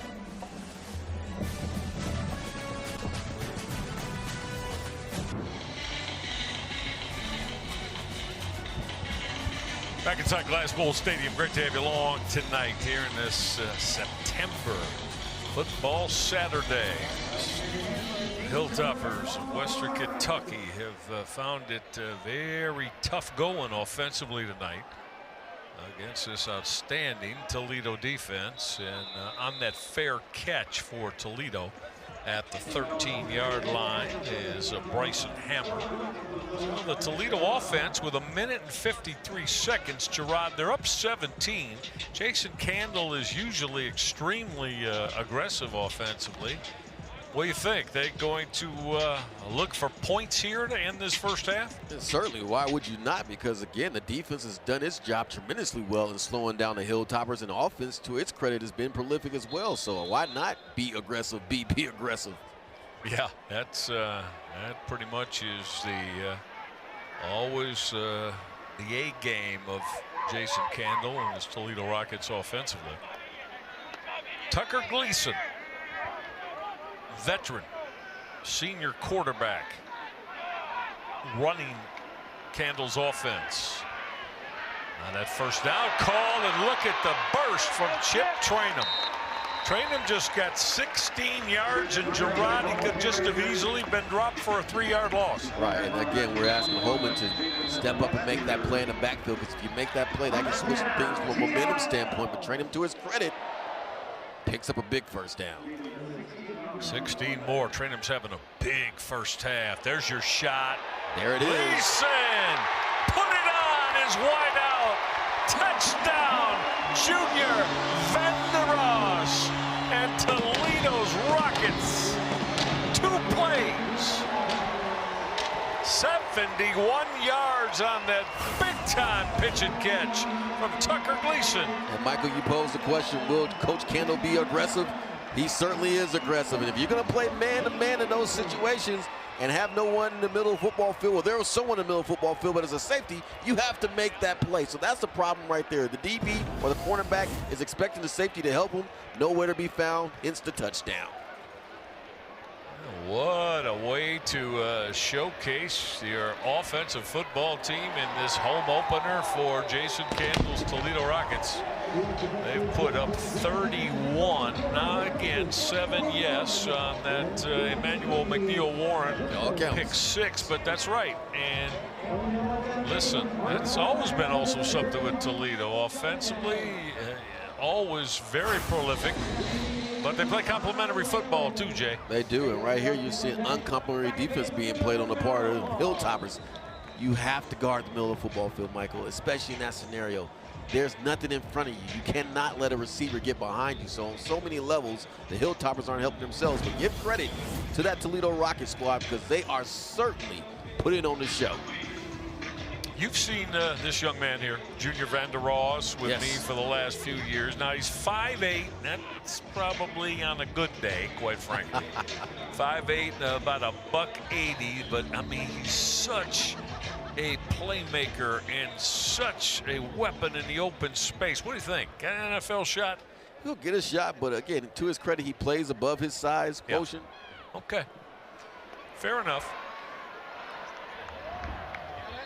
But these are the kind of players that have always been developed in this Toledo Rocket offensive system. Right. Now, if he goes out there and runs a 4.3 40 or lower, different story. Now we're talking. Yeah, right. Look at that offense tonight. Wow, I mean, that's the way you spread out 292 yards, huh? Yes, and then 8.6 yards a play. That's dominating. You know, it's down through the years. It's been every, you know, whether they're quarterback, receiver, running back, even linemen, offensive linemen. You talk to them, and they absolutely love playing in this Jason Candle offense. As the problems with that Toledo rush continue for Maverick McIver. As again, Toledo got after him on that hit, and as Luce Julian made the stop there, Gerard. Yeah, and Julian just sticks with the play, beats his would-be blocker to get the sack. And if you're not going to block up front, you stand no chance of getting back in this football game for the Hilltoppers. So it starts there, and they may have to go to an ideal of max protect, leaving running backs in, bringing 12 personnel in, because simply put, this defensive front is giving them the business, and they're not going to be able to get any plays off if they're always going to have penetration by the defensive line. Junior Van Der Ross, this is last week in the season opener, Gerard, against Kentucky. Right. That's SEC talent. Yes, it is. Listen, that's what I said. I mean, I hope this young man gets a shot. Again, maybe the measurables, you know, don't say he's going to get drafted. But, I mean, to me, he's a winner and a playmaker. Right. We've seen him throughout the years make plays. Yeah. Second and 19, and not willing to take any more opportunities as head coach Tyson Helton, deep in their own territory, is running back George Hart. Got stopped right away. Malachi Davis. Davis is a 260-pound junior on that defensive front line for Toledo. There's a good look at Junior Van Der Ross, a young man out of Tampa, Florida. That's right. Junior plays big. He's been that way since he stepped foot on this campus. But going back to Toledo and the coach Helton's decision to run the football right there, they're in a space right now they're not accustomed to, because the Hilltoppers have dominated thus far in this college football season, and their offense has been so prolific, but it's been pedestrian so far in the first half, and they're really going to have to go into that locker room at halftime and soul search on what they want to establish for the second half of this football game. Yeah, no doubt. Each team has but one timeout left here in the opening half. Tyson Helton, his offense, the first two football games, have put 96 points on the board. And they're big wins, but not nearly the same tonight.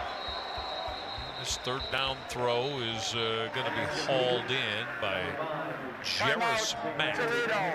Their third and final timeout. Toledo has just taken their final timeout, and yeah, this is, I mean, it's the mindset of Jason Candle, right? Gerard, hey, we got a chance to get the football back. Minute left. Let's get the football back, and they believe that they've got those big play capabilities, can get them more. Yeah, especially if, as a defensive secondary, if you're not going to defend the middle of the football field and you're going to play man coverage, why would I not call a timeout to try to score more time? But I do like the fact, though, it didn't lead to much of a play. If you're going to have a pass rush that's getting after you, you have to go to the screen game. You have to go to the draw game. You have to do a lot of these off-balance type of plays just to settle down that pass rush and take advantage of the fact that they're doing such a great job of getting up the football field. But you have limited your playbook to being non-existent at this point for the Hilltoppers due to the fact that the defensive front for the Toledo Rockets has been so aggressive and so good. Western Kentucky's going to punt the football away again. Nice punt. Yeah, real good punt there. It drives Toledo's punt returner, Bryson Hammer, back near his 20-yard line, and that is a real good return in traffic from Hammer. He got 14 yards on that return, and Toledo's going to start at their own 35. All right, 48 seconds left. Plenty of time. And they're out of timeouts. But again, this is a veteran quarterback in Tucker Gleason, who's been around through this type of rodeo a few times before in his 3 years as the starting quarterback here. Right, and I'm pretty sure, Michael, if he reads that being Tucker Gleason, that the Hilltoppers are in man-to-man coverage, which it appears that they are in right now. You know what's coming. It will be a pass. They're going to test you, and they're going to take a shot, meaning Toledo, as they believe that that's a matchup that is entirely in their favor. Gleason. Now that pocket's going to break down a little bit. He's going to use his legs to get very close to the first down stick. Got about 9. Live by man-to-man, die by man-to-man. And this is interesting that they are refusing to go into a zone concept and let them catch it in front and make a tackle. Very intriguing, Michael, that they're deciding to run, bump the run man-to-man at that, not off man. Yeah. Yeah. Very interesting. Tyson Helton trying to find a way. They're already down by 3 touchdowns and a field goal, down by 24. So Helton's trying to find a way to keep Toledo off the board here. Throw that sideline route, that back shoulder route, and it was off the hands of the intended receiver for Toledo. That was wide receiver Eric Holly. Where was that flag thrown? It's thrown in the backfield. Gleason got hit. The late hit on Gleason. Personal foul. Oh, roughing the boy. passer. 0. Defense. Low hit on the passer. Don't like when that hit comes low and you got a quarterback down, Gerard Cherry grabbing at his leg in the knee area. Right, and he tried to get up on his own power and strength and fell back down to the ground right there. Yeah, you don't want to see that, especially with a young man in his senior season playing so well. And again, we don't want to label a player who hit him dirty. It's just you don't want to see that. You certainly don't. And hopefully Gleason is able to get up and to play another down. But right now he's being carried off, and that's not a good sign, Michael. No, it's not.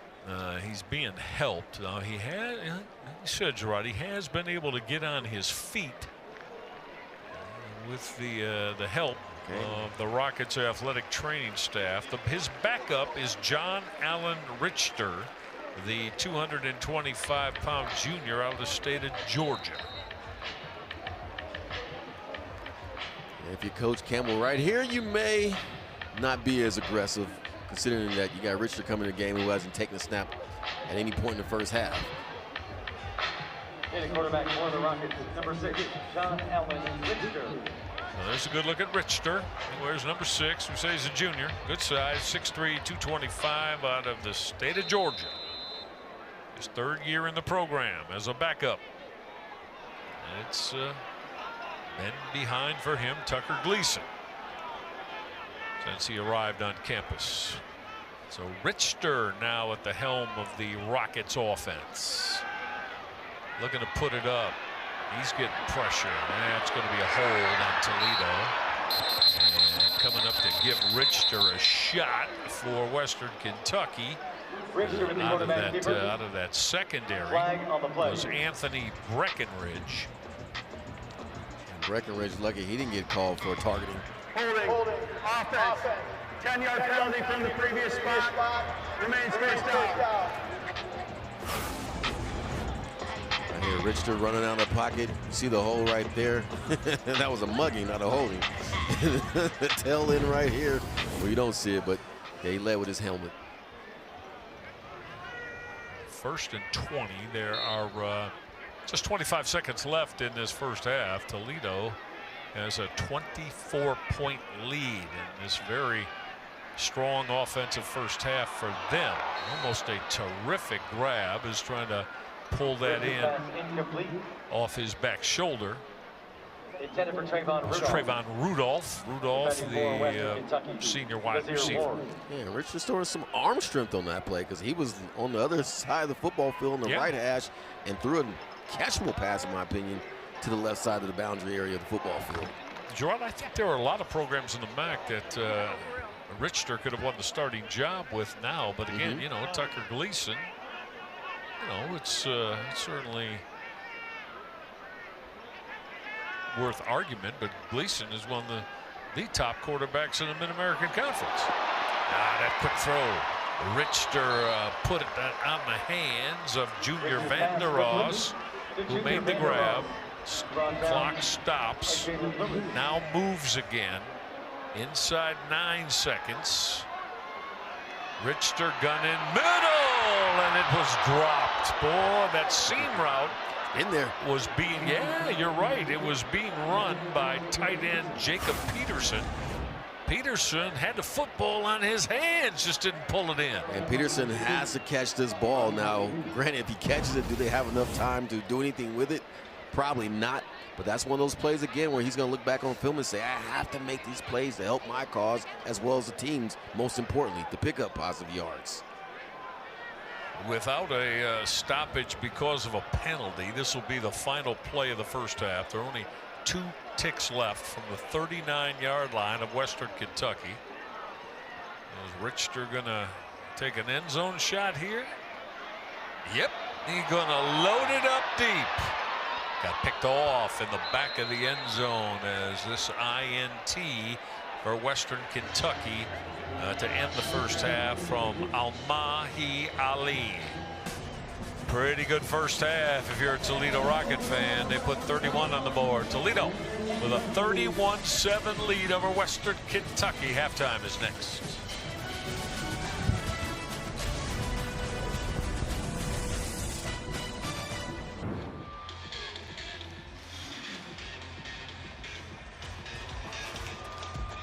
A lot of fun for those who wear the midnight blue and gold. The Toledo Rockets tonight. Rockets have a 31-7 lead over Western Kentucky. Michael Regi, Gerard Cherry. Touchdowns aplenty for the Rockets. That's a big one there, Jay, on the pick 6 by Davis McNeil Warren.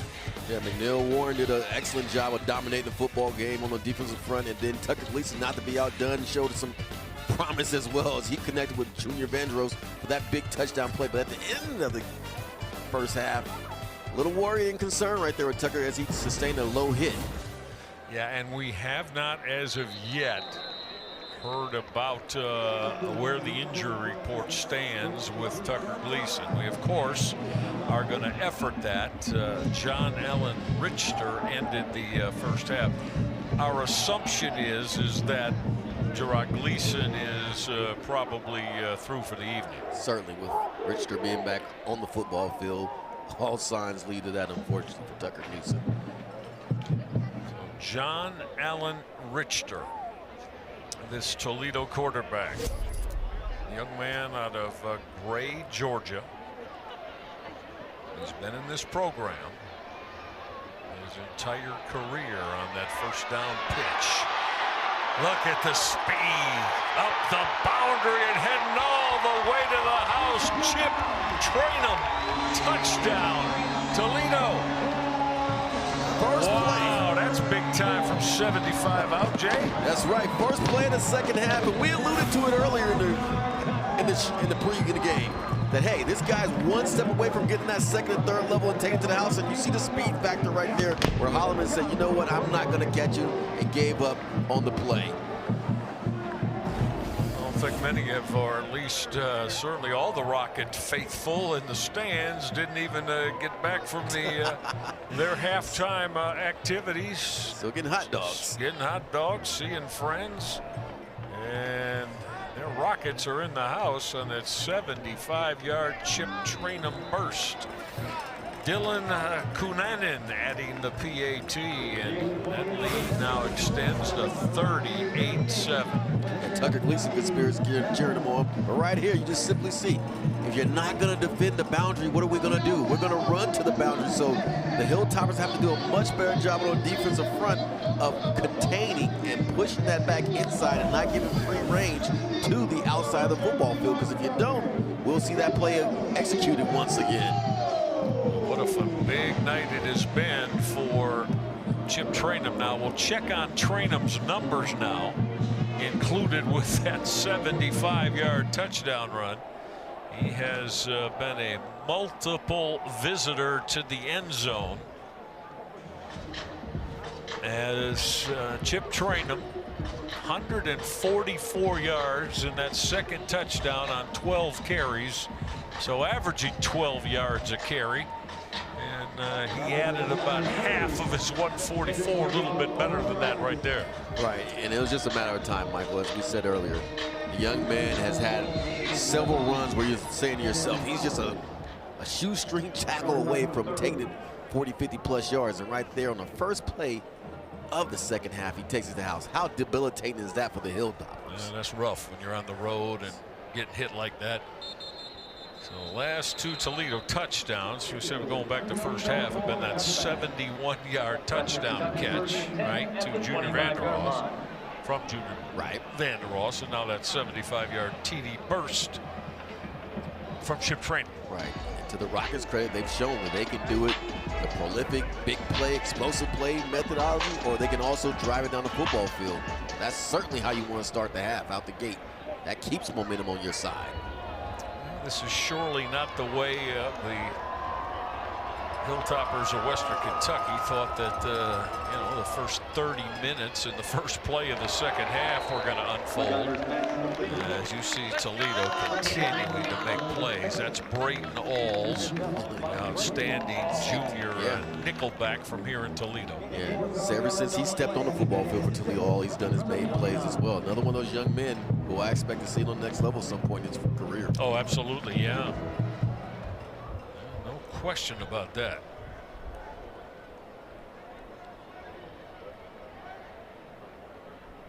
Second and 6 now. Again, just checking it down and getting out of his hands early is quarterback Maverick McIver. We've seen most of the pass game, quite frankly, for Western Kentucky has been that. McIver getting rid of the football quickly on those throws to running backs. Yeah, that's a wise decision, because when you're having so much pressure put on you, the way McIver's experiencing with his front 7 of Toledo, you have to get rid of the football quick, fast, and in a hurry. First down call is back to the ground game for Western Kentucky, and that is running back Marvis Parrish. There's Parrish, just a true freshman, a young man from Valdosta, Georgia. And you wonder if the Hilltoppers are in that mode of, okay, we just have to be concerned about keeping our defense off the football field at this point and go methodical as opposed to trying to get the big plays. Well, McIver had that seam route open up for him very nicely, and he gunned his throw and was able to connect, making that grab as tight end Justin Wolf, his first catch of the night. And McIver's saying, heck, if it worked for Gleason, why not work for me? As you take advantage of that seam route with your tight end. Maverick McIver and the Western Kentucky offense trying to put a drive together here in response to that 75-yard Toledo touchdown quick hit from Chip Traynor. Now losing his helmet was wide receiver Matthew Henry, so he's got to come off the field for a play. Yeah, it was very chippy down there. And now I saw it from my vantage point, Michael, where again, his helmet got pushed off, but he was also in the middle of an altercation as well with some Toledo Rockets while in that pile. Toledo came into the season feeling that, again, they could be at the top of the MAC defensively, and doing nothing to discredit that, as McIver's throw was well out of bounds and incomplete. Well, McIver was throwing a fade stop while Barry was running a fade. So you got to be on the same page. You cannot afford to waste downs. See right here, this is a fade stop throw. Well, we've seen that a few times tonight. Whether it has been a fade stop. We saw once a slot fade that wasn't thrown over the outside shoulder. So there's been some miscommunication. No doubt about it. Tonight. Hence the score. Third down throw. McIver's going to take a shot. Got what he wanted there. Oh, and he dropped it. Dropping the football was the usually reliable Quincy Burrows.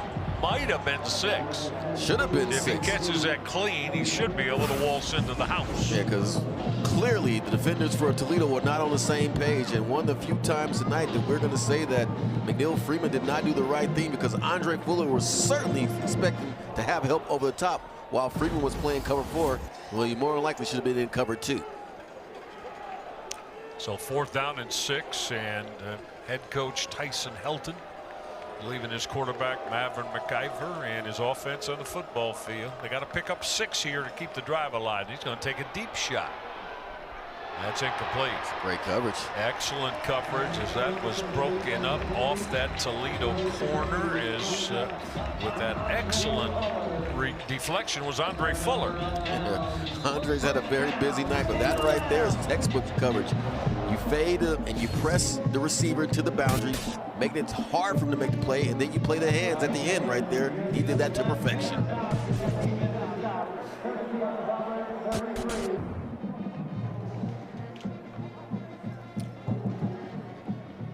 Toledo Rockets wasting no time, Gerard Cherry, and getting Chip Trainum rolling toward the house. Exactly. Last week they were not happy with the results, but today he's been a man on a mission, scoring 3 times, Michael. Certainly making up for what did not take from a production standpoint last week. But right here on this particular play, what I love so much about it is that he realizes, hey, if you're not going to defend the boundary area, if you're not going to have a man with force and contain responsibility, I'm going to take advantage of that. And he certainly did, taking it to the house. 12 attempts, 144 yards with 2 touchdowns. Toledo has over 200 yards running, and there's the work done by Chip Trainum. Again, the transfer from Ohio State. And Trainum is lined up in that one-back look, 7 yards behind quarterback John Allen Richter. Toledo will stay on the ground. Maybe got a yard as they went to Zion. Who did they? Was that Trayvon Rudolph on that carry? It was Rudolph. Yeah. And a much better job on the part of the Hilltoppers of making a stop in the boundary area for a minimal gain. Yeah, Rudolph only got 1 there. Western Kentucky's going to have to dig deep now in this big hole, trying to get this Toledo offense in check. Got a flag thrown from behind the play as Toledo on that carry from Chip Trainum. If the play were to stand, it would move the sticks for a first down. But that's going to be holding, and it's coming back. Number 65, 10-yard penalty from the previous spot, remains 2nd down. Guilty party for the Rockets was Stephen Gales, their left tackle from Alliance, Ohio. Yeah, you don't want to kill the Mo with that. You've had so much success running the football at this point. The domination has been on display. No need to have those type of plays. That's going to move it all the way back to the 31-yard line now. It's 2nd down and 19 for John Allen Richter. Stay in the ground game. Oh, that would have been 6 right about now had Kenji Christian been able to keep his footing as he got tripped up. And yeah, I don't think anybody was going to catch him. No, they were not, because he was ready to go in full throttle mode. And this is the one he's not going to want to see tomorrow in meetings, because he knows that was my TD opportunity right there. Sure. I could have just kept my feet. Kenji Christian, seeing him for the first time here tonight. Transfer out of North Carolina A&T. 3rd down and 8 for the Toledo offense. Richter will throw that in route. That is hauled in. Close, depending on the spot. After Junior Anderos made the grab. Yeah, they are. They're going to move the sticks right at midfield stripe. 1st down, Toledo. Sign of a well-coached team, Michael, when you have your backup quarterback come in and the offense is still in sync, moving in rhythm, and guys aren't falling off because of the fact that Tucker Gleason is no longer in the football game. Kenji Christian has returned behind John Allen Richter at the running back spot. So he and Chip Trainum are looking like now with a 31-point lead, starting to both handle that running back spot. That throw is gunned and caught by Toledo tight end Jacob Peterson. It looked like Kenji Christian put his arms in the air, who was, what, a few yards in front of Christian Peterson to make the catch? It was certainly Check this out. a horizontal level route, but he rightfully put his hands down because that was not meant for him. That was meant for Peterson because that was a 100-mile-per-hour fastball thrown by Richter. John Allen Richter, a 225-pound junior. That's the stuff that drives you bonkers, Mike. Yeah. Jason Candle won't like that. False start. Offense. Number 74. 5-yard penalty. Remains. That's Cole Rett, the 305-pound sophomore right tackle, wears number 74. And that's the stuff right there that Cole has to clean up because, again, why are you trying to get the jump? Because obviously you need to make to that reach point on the block. But you don't hurt. You're better off just trying to see if you can get there without trying to cheat. You know the snap count, so there's your advantage right there. Well, Toledo on the move again.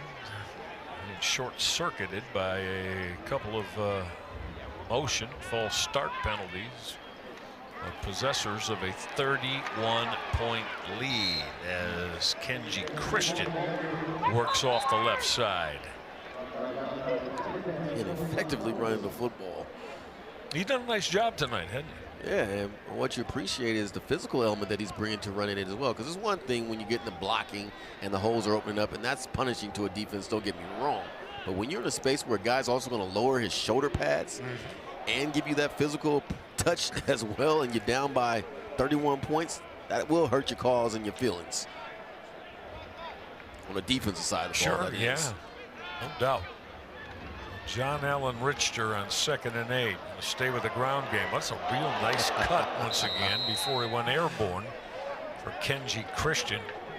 He's got a little bit of wiggle, doesn't he, Gerard? Yeah, he's putting a lot of things on tape and display. Okay, I have the ability to go the Ladanian LT style.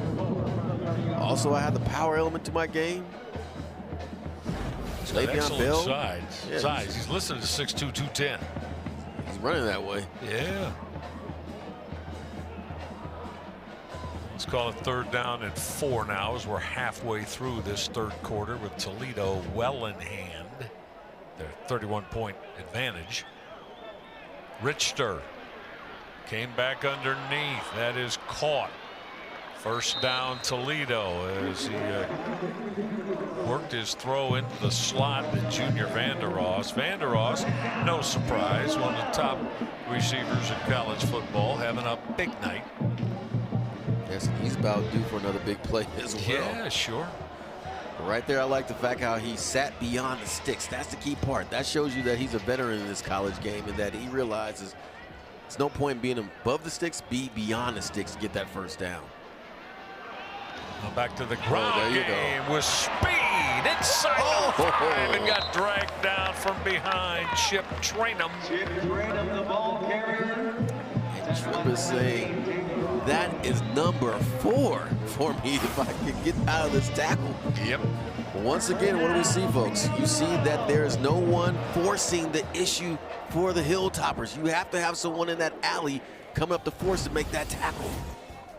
Trainum now with on that previous carry with 19 more yards, got knocked down at the line of scrimmage there, and he's going to head to the sideline to get a respite while Kenji Christian comes back in. A respite, huh? You think he wants that respite right now? No, I didn't say he wanted it, but his head football coach said, "I'm going to send your backup in right now." And something tells me that his backup may score. Very well could, yeah. Jason Candle, one of the, talking about defense in the 1st half. Another great component of a Toledo football team is their run game. Balance. They've had it for years and years and years. Strong run game. Yes. Timeout, Toledo. All right, give us this timeout as Toledo is taking it. 5:34 left in the 3rd quarter. All Rockets tonight. Week number 2. They lead Western Kentucky 38-7.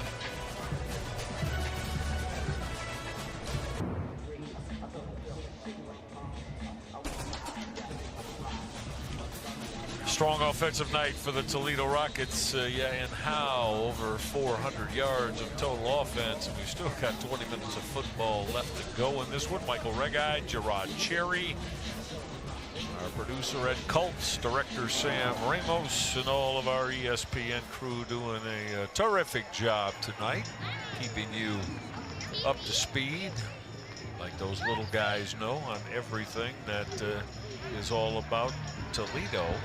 They seem well on their way to this Week 2 win, 38-7. Backup QB John Allen Richter taking over for the starter, the injured Tucker Gleason, and Richter has got a touchdown throw as he is able to hook up. Richter throwing that TD pass for the Rockets. Yeah, giving Connor Jones some love. Yeah, exactly right. Jones snuck in there. I didn't see him get in, Gerard, but you're right. He got in that backfield and made that grab. And what you like about the play, Michael, is that you sell the run. Obviously, the Hilltoppers are going to honor that first and foremost, and that leaves Jones wide open once again in the flat boundary area for the touchdown. Yeah, the thing about Jones, probably his major calling card, as Jason Candle was telling us, he loves the way he gets it blocked from the tight end spot. Right. Physical, very physical. So they said, hey, let's throw him a little bone of love here. That's exactly what it is. In the football world, that is throwing my man a bone, because he's not known for his pass catching prowess, but he certainly will block you and get physical and get after you. So that's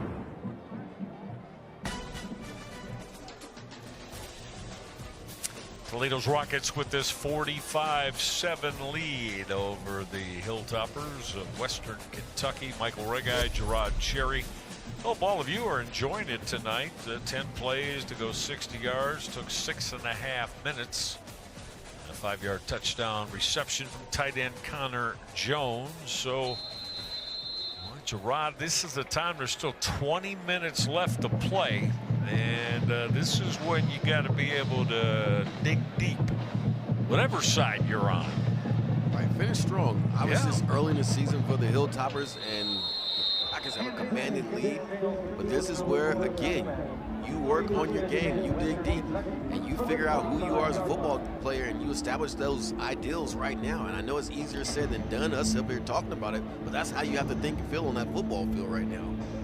You do not want to get in a rut to where this lingers on for another week or two if you're the Hilltoppers. Yeah, no doubt.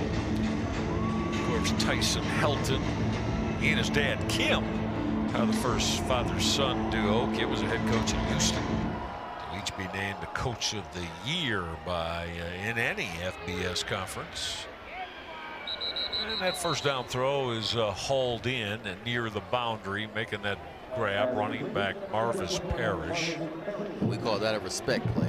You respect the fact that you cannot win up front. So what do you go to? You go to the screen game.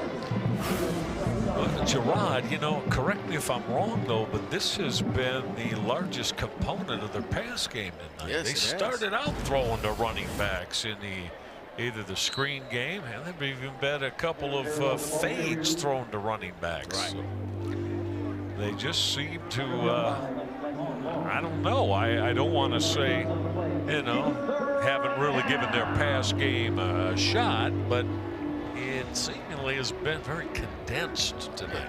And again, that's what a great pass rusher do. And to the credit of the Toledo Rockets, they're getting there with sometimes 3 or 4 guys.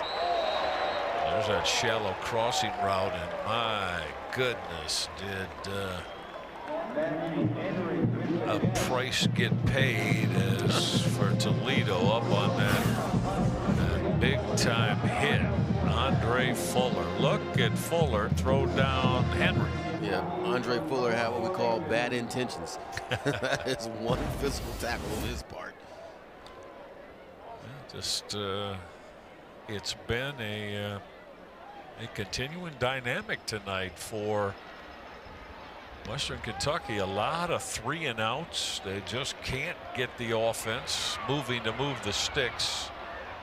Toledo punt return is accepted by Bryson Hammer, and the Rockets are going to get the football once again.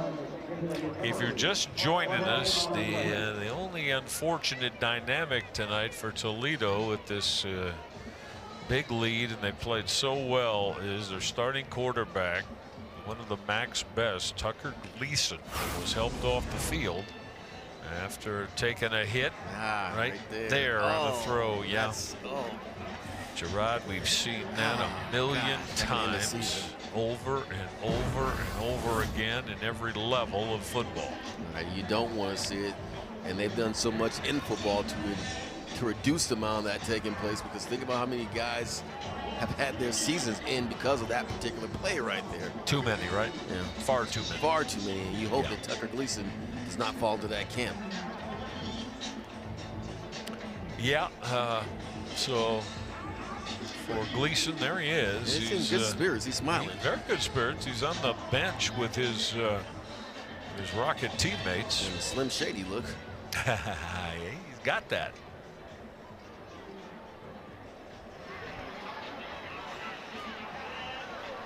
Problems with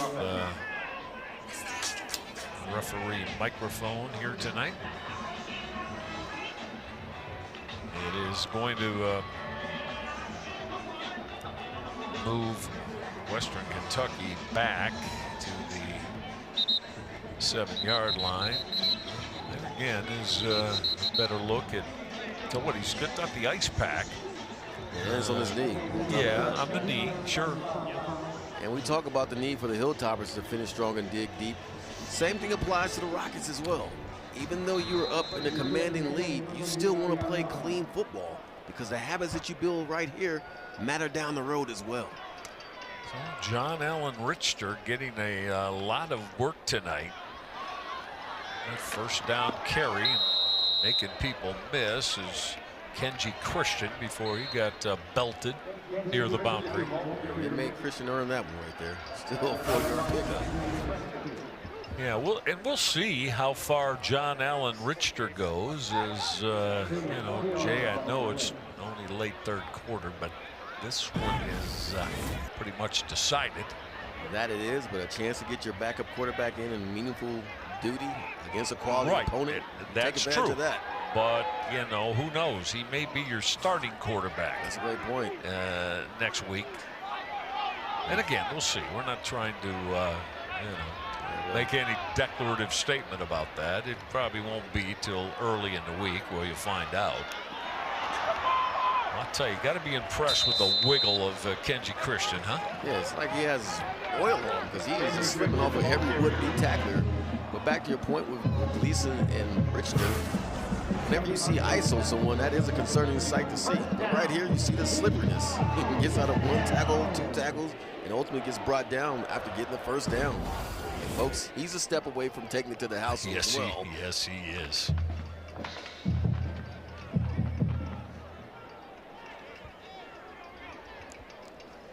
Christian has shown very well in his first appearance in Midnight Blue and Gold at Toledo. This is Connor Wallenczak.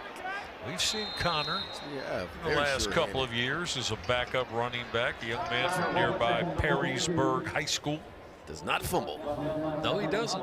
Sure-handed. Very sure-handed. Not a breakaway guy, but he'll run between the tackles for you and pick up the tough yards. He will certainly lower his pads. 5'11", 208. Speaks compact. Right. Perrysburg High School. Literally across the street. You know, sits right on I-75 as you get a couple miles off the University of Toledo campus. Yeah, right there by their rival. Yeah. 2nd and 7. A little more activity for Connor Wallenczak. Something tells me he will be one of the primary runners for the course of this football game. Sure. As I said, maybe more him than Kenji Christian. Now Christian has had a solid amount of work tonight. Had to be flirting with 100-yard rushing. Well, yeah, and he's I think he had 12 carries the last time I looked at it. 3rd and 5. As we're inside a minute left in this third quarter, all Toledo tonight with this impressive lead. Richter going to throw the deep out. Toledo fans thought that their receiver was being pushed, but not the case. Yeah, well, Julian Allen was running more of a decoy route than expecting to get the football on that play right there. And obviously he and Richter were not on the same page, which is interesting because they probably work a lot in practice together. Yeah, sure.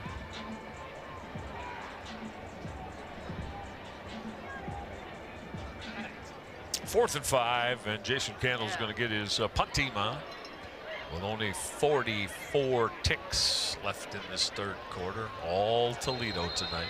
Yes. And clean football. Clean football. A lot of young guys are playing, but we're not seeing clean football.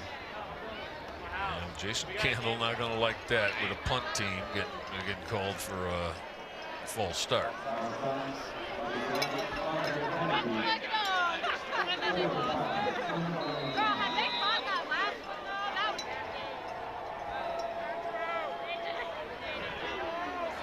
Booming that away for the Rockets. Elio Duran on that punt, and so got down at the 48-yard line of Western Kentucky, and the Hilltoppers with just 35 ticks left in this third quarter will get the football. Yet once again things have crawled to a bit of a stop, right, partner? Right Yes, now? they have. Yeah. But I do recall the last time they got great field position like this, they scored. They did. Well, this is the best starting field position of the night for Western Kentucky from their own 48-yard line. Their starting quarterback continues to fire away, and he delivered that strike there. Did quarterback Maverick McIver as he delivered that deep ball to Musa Berry. Big catch. A lot of real estate for Western Kentucky. 39 yards worth. And Barry's saying, okay, no more Fuller on me. I'm going to take it deep. Hey, there you go. Get the NFL guy off me. This first down carry, boy, Toledo's got that. Toledo is a hard-hitting, multiple tackler coming after ball carrier football team. That'll be the last play of quarter number 3. Fourth quarter is next. The Rockets have rolled it up tonight. This man, Chip Traynham, doing a lot of work.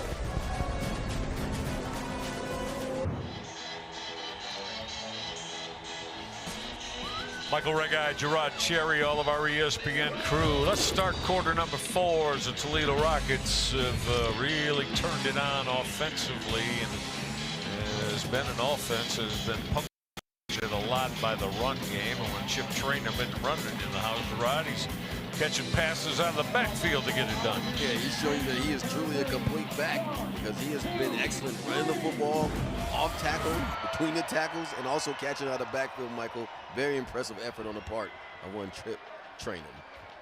Let's see if Western Kentucky can culminate their drive. Look at end zone. And not able to deliver the football was quarterback Maverick McIver as he got pushed out of bounds. As we see Traynham right there, perusing up and down the sideline. Quite a night's work, huh? Real nice job. And right now, the Hilltoppers are facing the 2s and 3s. Let's see. 14 attempts, 163 yards, 3 touchdowns. That will get the job done. That'll Career work. highs. That'll work, yeah. McIver going to hit the crossing route underneath. Trying to get in the end zone for Western Kentucky was Cam Flowers, but Flowers got leveled. A lot of Toledo 2s, meaning backups in defensively right now here in the early stages of the fourth quarter. Interesting, the penalty wasn't called for that to get the guy off the pile, but I guess the official's going to let him play. I think the officials want to make sure that clock stays moving, right? And it's early in the season, too. That it is. Yeah.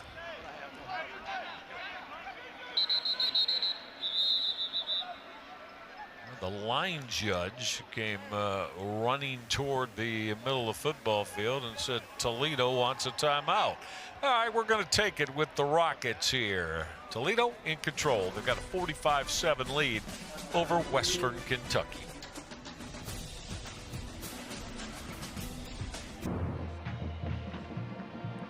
One.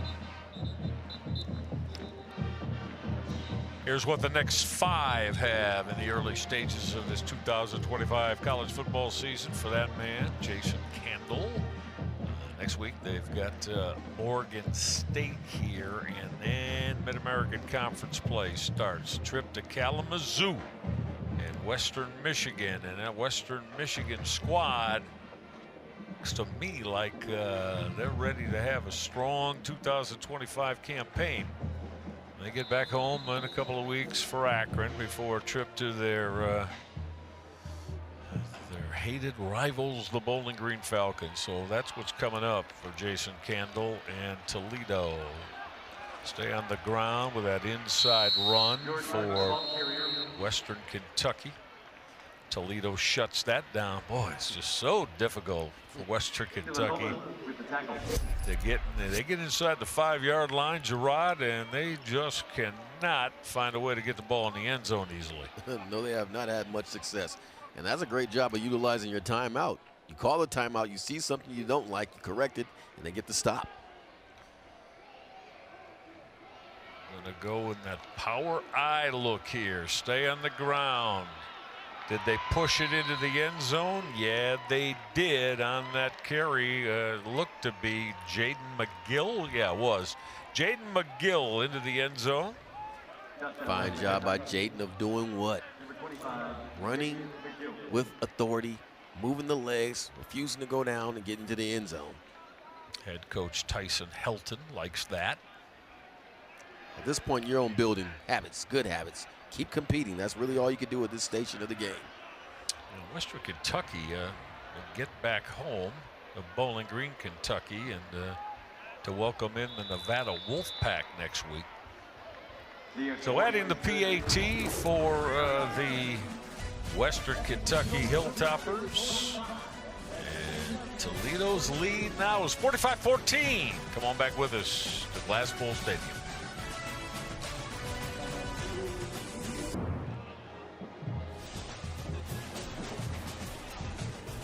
Take a look at the next 5 for the Western Kentucky Hilltoppers and their head coach, Tyson Helton. Nevada at home next week, which will be first on their mind before they ultimately get into Conference USA play. And for the Toledo Rockets, so first and foremost, they've never lost a home opener under this man. Trying to go to 10-0 tonight here at Glass Bowl Stadium is head coach Jason Candle. Gerard, he's 13 minutes away from picking up his 74th win as a Toledo Rocket head football coach, and that will put him at number 1 in the Toledo Rocket coaching pecking order. So right now he's tied with Gary Pinkel, who did a terrific job back in the through the decade of the 90s here in Toledo. Candle has just continued year in and year out and having his football program do strong things. Right, and one of the things that shows you it's such a strong program with great coaches that they didn't lose anyone to the portal. Think about that. That's right. This day and age of college football and where it stands for guys to stick around. And you had situations throughout the course of his time of being here where guys have tried to come in here and pluck, if you will, players, and they've done what? They've stuck around because they said, you know what? I like what I'm experiencing here, and I know I can even make it to the next level by staying here and not going elsewhere. Exactly, yeah. Exactly right. Well, I have no idea. What is this stoppage for now? Well, there was a situation where it was a fair catch, but it was a bunch of confusion. Okay. Things like that happen. I'm just going to kind of wait till they finally line up and do spot the football ready for play, but evidently that is not the case quite yet. So basically, he downed himself on the 1-2 yard line. Coach Kendall's asking for explanation.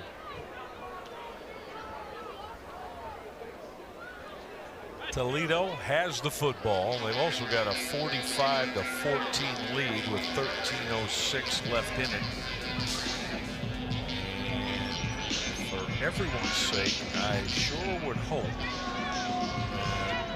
that this cleans itself up and get normal, rapid play here to finish out these final 13:06. They don't want you to go home, Michael. They don't want us to go home, huh? Okay. So right here's the controversy. All right, so the ball is caught. Now the question becomes, did he give himself up? Now, he didn't give himself up, but they're saying that Hammer made a motion to give himself up. So that's where the confusion lies. But Hammer's not the one that's catching the football. I know. Rudolph was like, hey, it's me. I didn't do anything. Okay.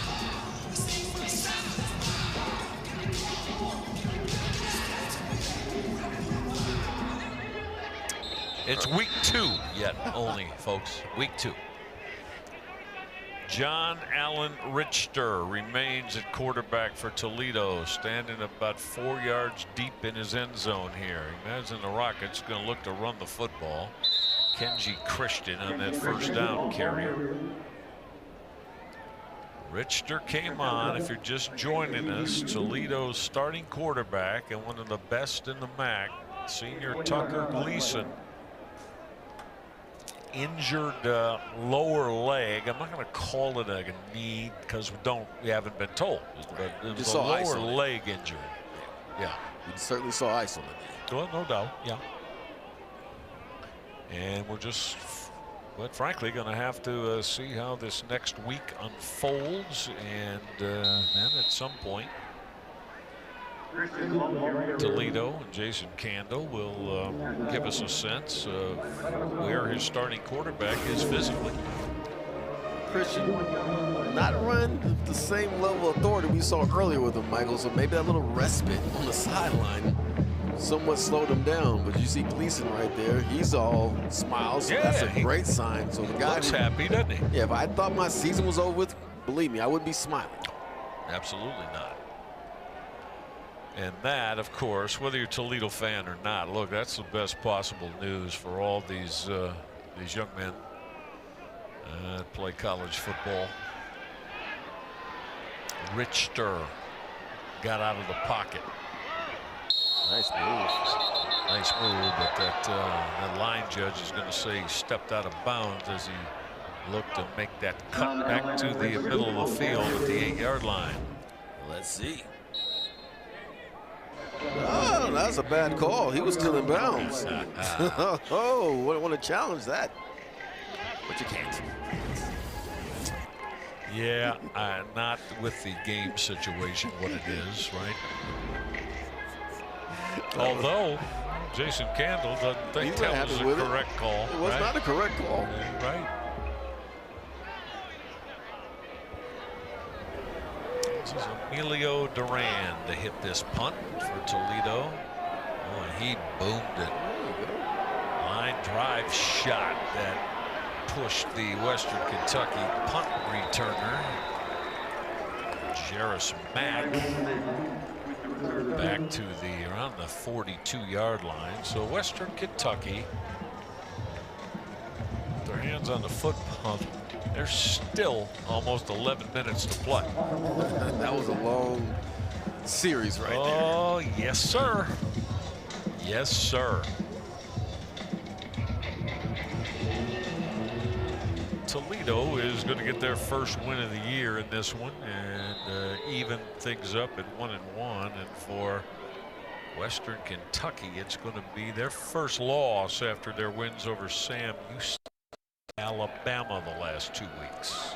And the part about the loss that's going to be critical for Western Kentucky is to understand that you came into this game saying, okay, we're going against a very similar program and level of opponent, and they soundly beat you. So what do you do with that? How do you build from that? How do you grow from this and learn from this? and not stay stuck in a mode to where you never overcome this loss. Because certainly going into this game, the sense of feel was this is going to be a heck of a matchup. We did not anticipate a 45-14 score heading into the late in the fourth quarter. Right, and I'm sure Tyson Helton and his coaching staff and all of his football players didn't expect this either, but that's the hand they've been dealt as Toledo came out early with a very strong opening quarter, put 21 points on the board just like that, and pretty much established what was going to be the way this game was going to unfold. Right, dominated in all facets of the game, and you cannot be on the road and afford to have costly turnovers early on in the quarter, let alone late in the quarter, but certainly that was the case for the Hilltoppers. A lot of pressure now. It's going to be an offensive hold there as quarterback Maverick McIver worked his way around pressure and put about 7 yards to his name, but it's coming back. Are you surprised that in this type of game that Tyson Helton is going to stay with Maverick McIver as starting quarterback? No, because his guys, clearly his starters, they need work. They got soundly beat, Michael. Soundly. I got you. Yeah, so no, get your timing right. Get your, whatever was the problem that you came into this game with, work it out on the football field right now, because you did not put on display what we saw earlier. Granted, it was against opponents that aren't on the caliber of Toledo. Right. But still, you got to work this out. You came here to play a complete football game. The way in which you guys have played, go out there and finish the game, because obviously you can't say complete. There's something to be said if you have a strong finish, even though it's not going to result in a win, but you got something that you feel like you take into your week of practice and build off. Yeah, this is the equivalent of when pros practice against pros. From that standpoint of you got your starting offense out there because you clearly need to work on some situational football, but obviously playing the game, it doesn't get any better than this. 2nd and 7 from Toledo's 45-yard line for quarterback Maverick McIver, the grad student out of San Angelo, Texas. Going to throw that out route. It's a good ball. Good ball. He put that on KD Hutchinson, caught it in stride, then ran out of bounds at the 22-yard line. All right, KD is saying to himself, oh, if you could just let me up the field more. I'd be pay dirt territory, because he obviously ran out of real estate room to make a move, and he's upset about that. And you appreciate that. He's still out there competing. But yeah, right there, you want to turn it up and be able to do some more with it as far as run after the catch capabilities, but the space simply was not there.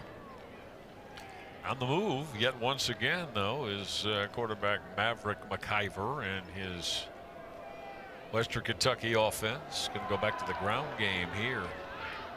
Good cut off the right side from Lavelle Wright. Lavelle Wright is in. He's a 222-pound graduate student out of Louisville, Kentucky. Played at Kentucky and then Austin Peay. So this is his 3rd college football program. Traveling man. Yeah. You know, Gerard, you and I have talked about it's kind of the norm. Yeah, that it is. Probably at least, I would say 10, if not 15, are going to be at least with their 2nd program. Oh, it's certainly the norm now. That's a norm. Yeah, right? It's the norm. Yeah.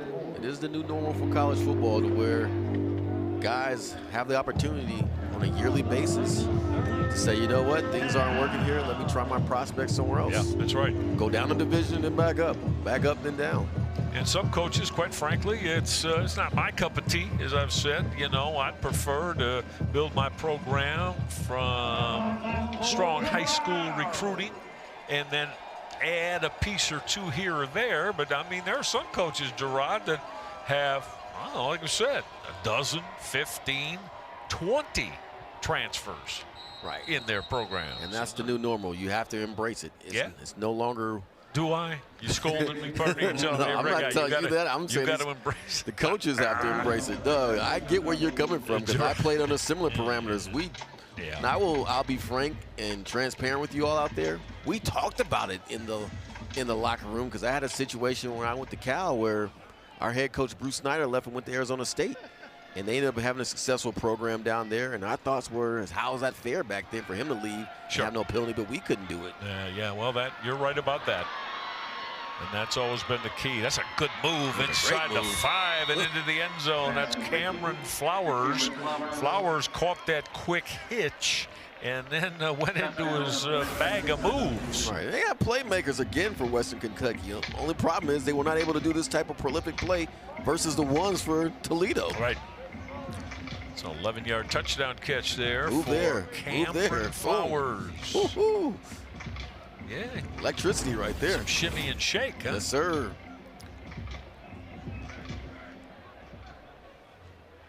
So Western Kentucky with their third touchdown of the evening. And adding that PAT for the Hilltoppers is John Cannon. Let's take one more look here at Cam Flowers. Good cut. Shimmy shake in the end zone. Toledo still big.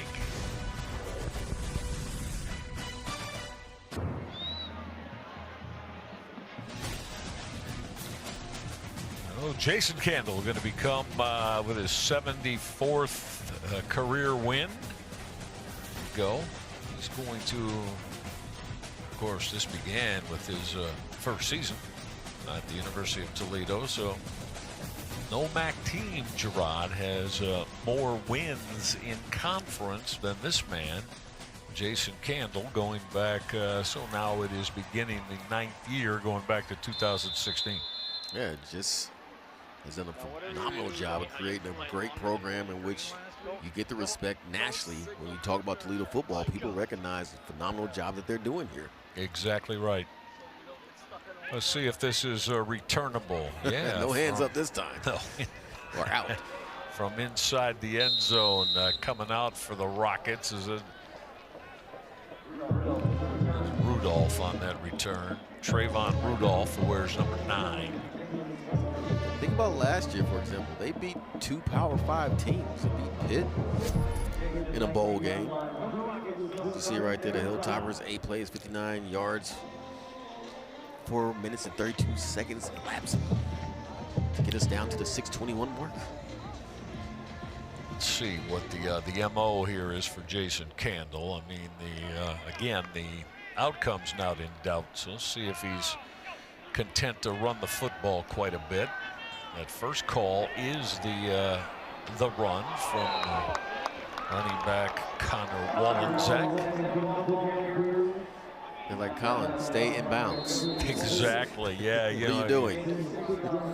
Do not go out of bounds. We're not running the football. If we want to go out of bounds and we want the clock to stop, we can throw the football and do that. Either via first down or incomplete pass. But certainly, stay in bounds.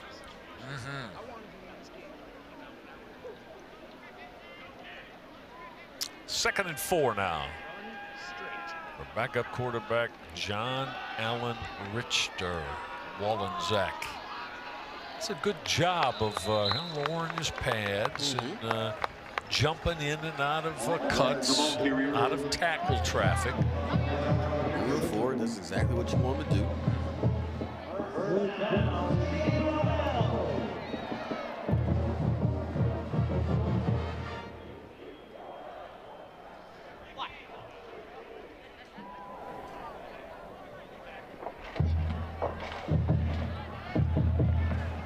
Clock moving as we're going to come inside. 5 minutes left in this one as Toledo is going to pick up their first win of the year after the opening Saturday loss at Kentucky last week. Wallenczak on the carry once again. But I mean, the biggest unknown now is the first thing. I think you don't know. I don't want to speculate, but you know, you would think. How about if I say it that way? You would think that there might be some time missed for starting quarterback Tucker Gleason, and if there isn't, phenomenal for Toledo, because it means that there he is. Well, that's look like a guy looks like he's missing any time. He's been all smiles. Like he's happy as he can be. He's been all smiles. And at the same time, too, again, they're going to play against Morgan State, so that's a decision they have to make. Okay, do we rest you another week, or do we let you go out there and keep on working on your skill set? Yeah, exactly. Wallensack, the ball carrier. Speaking of working on the skill set, Wallensack is getting a lot of opportunity. Take advantage of it.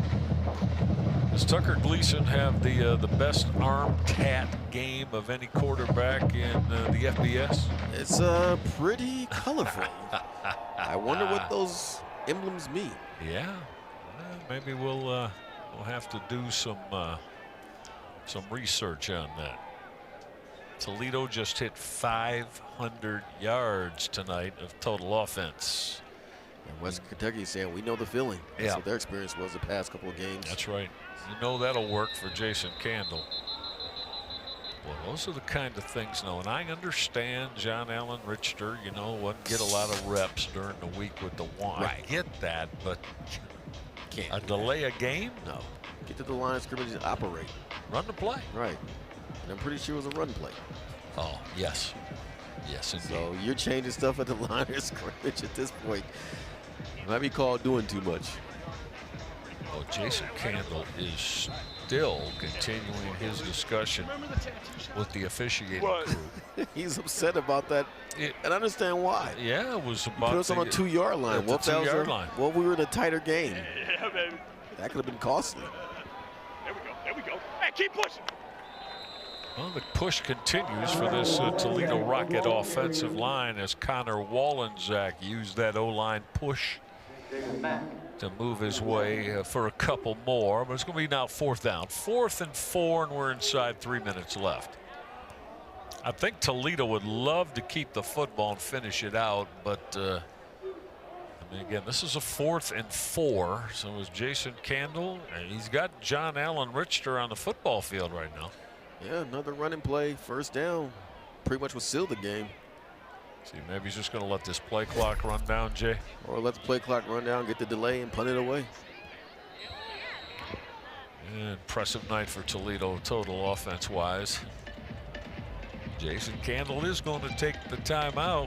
2.5 minutes left. Are we seeing that correctly? 407 rushing yards tonight? Indeed. It has been that good. And how about that group?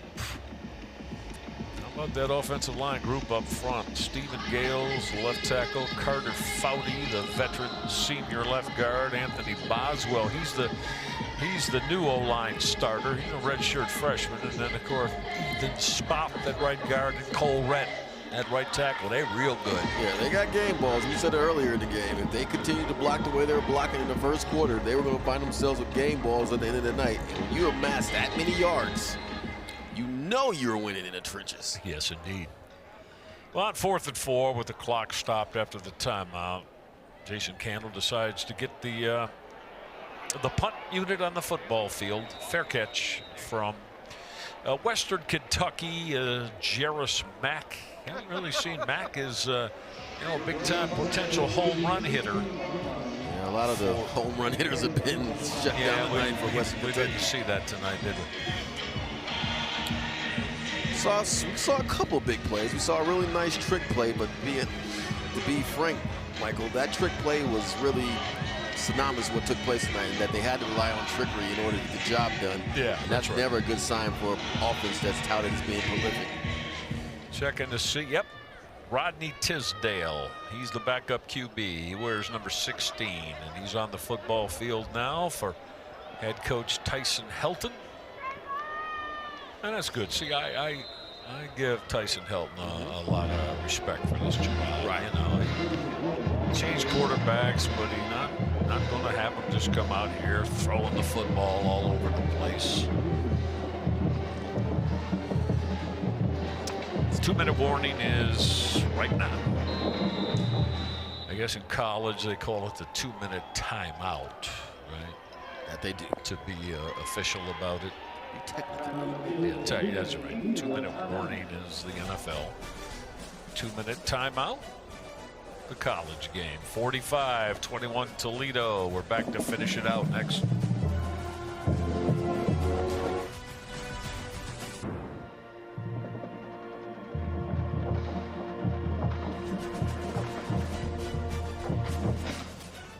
45-21, all Toledo with just 2 minutes left in this one. As Toledo is going to win their first of the year following the loss to Kentucky last week. And of course, it's been in a convincing fashion here tonight. And first loss of the year for Western Kentucky after they came up with wins over Sam Houston and North Alabama. And Western Kentucky's going to keep the football on the ground, as on that carry again, Jaden McGill.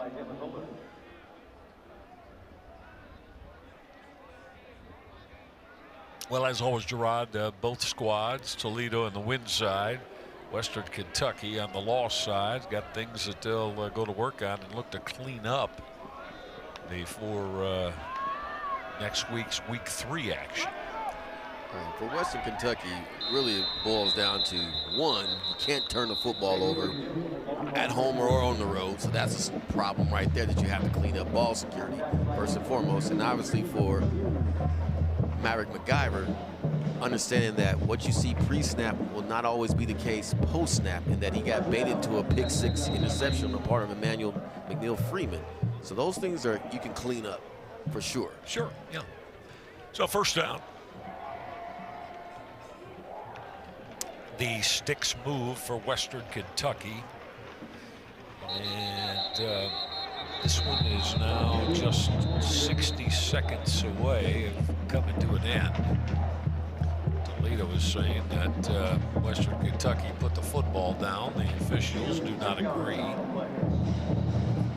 Maybe one more snap, I do believe, in this one. Western Kentucky in no great hurry as they look at a 2nd down and 8 here. 31-yard line, and they'll keep the football on the ground. Toledo will get that tackle again. They got mostly their backups on the football field now. As they're coming up with that hit was Carlos Hazelwood. He's been practicing very well. So, the Toledo Rockets have come up with, it's an important win, right, for Jason Candle? That it is. This win for Candle is now number 74.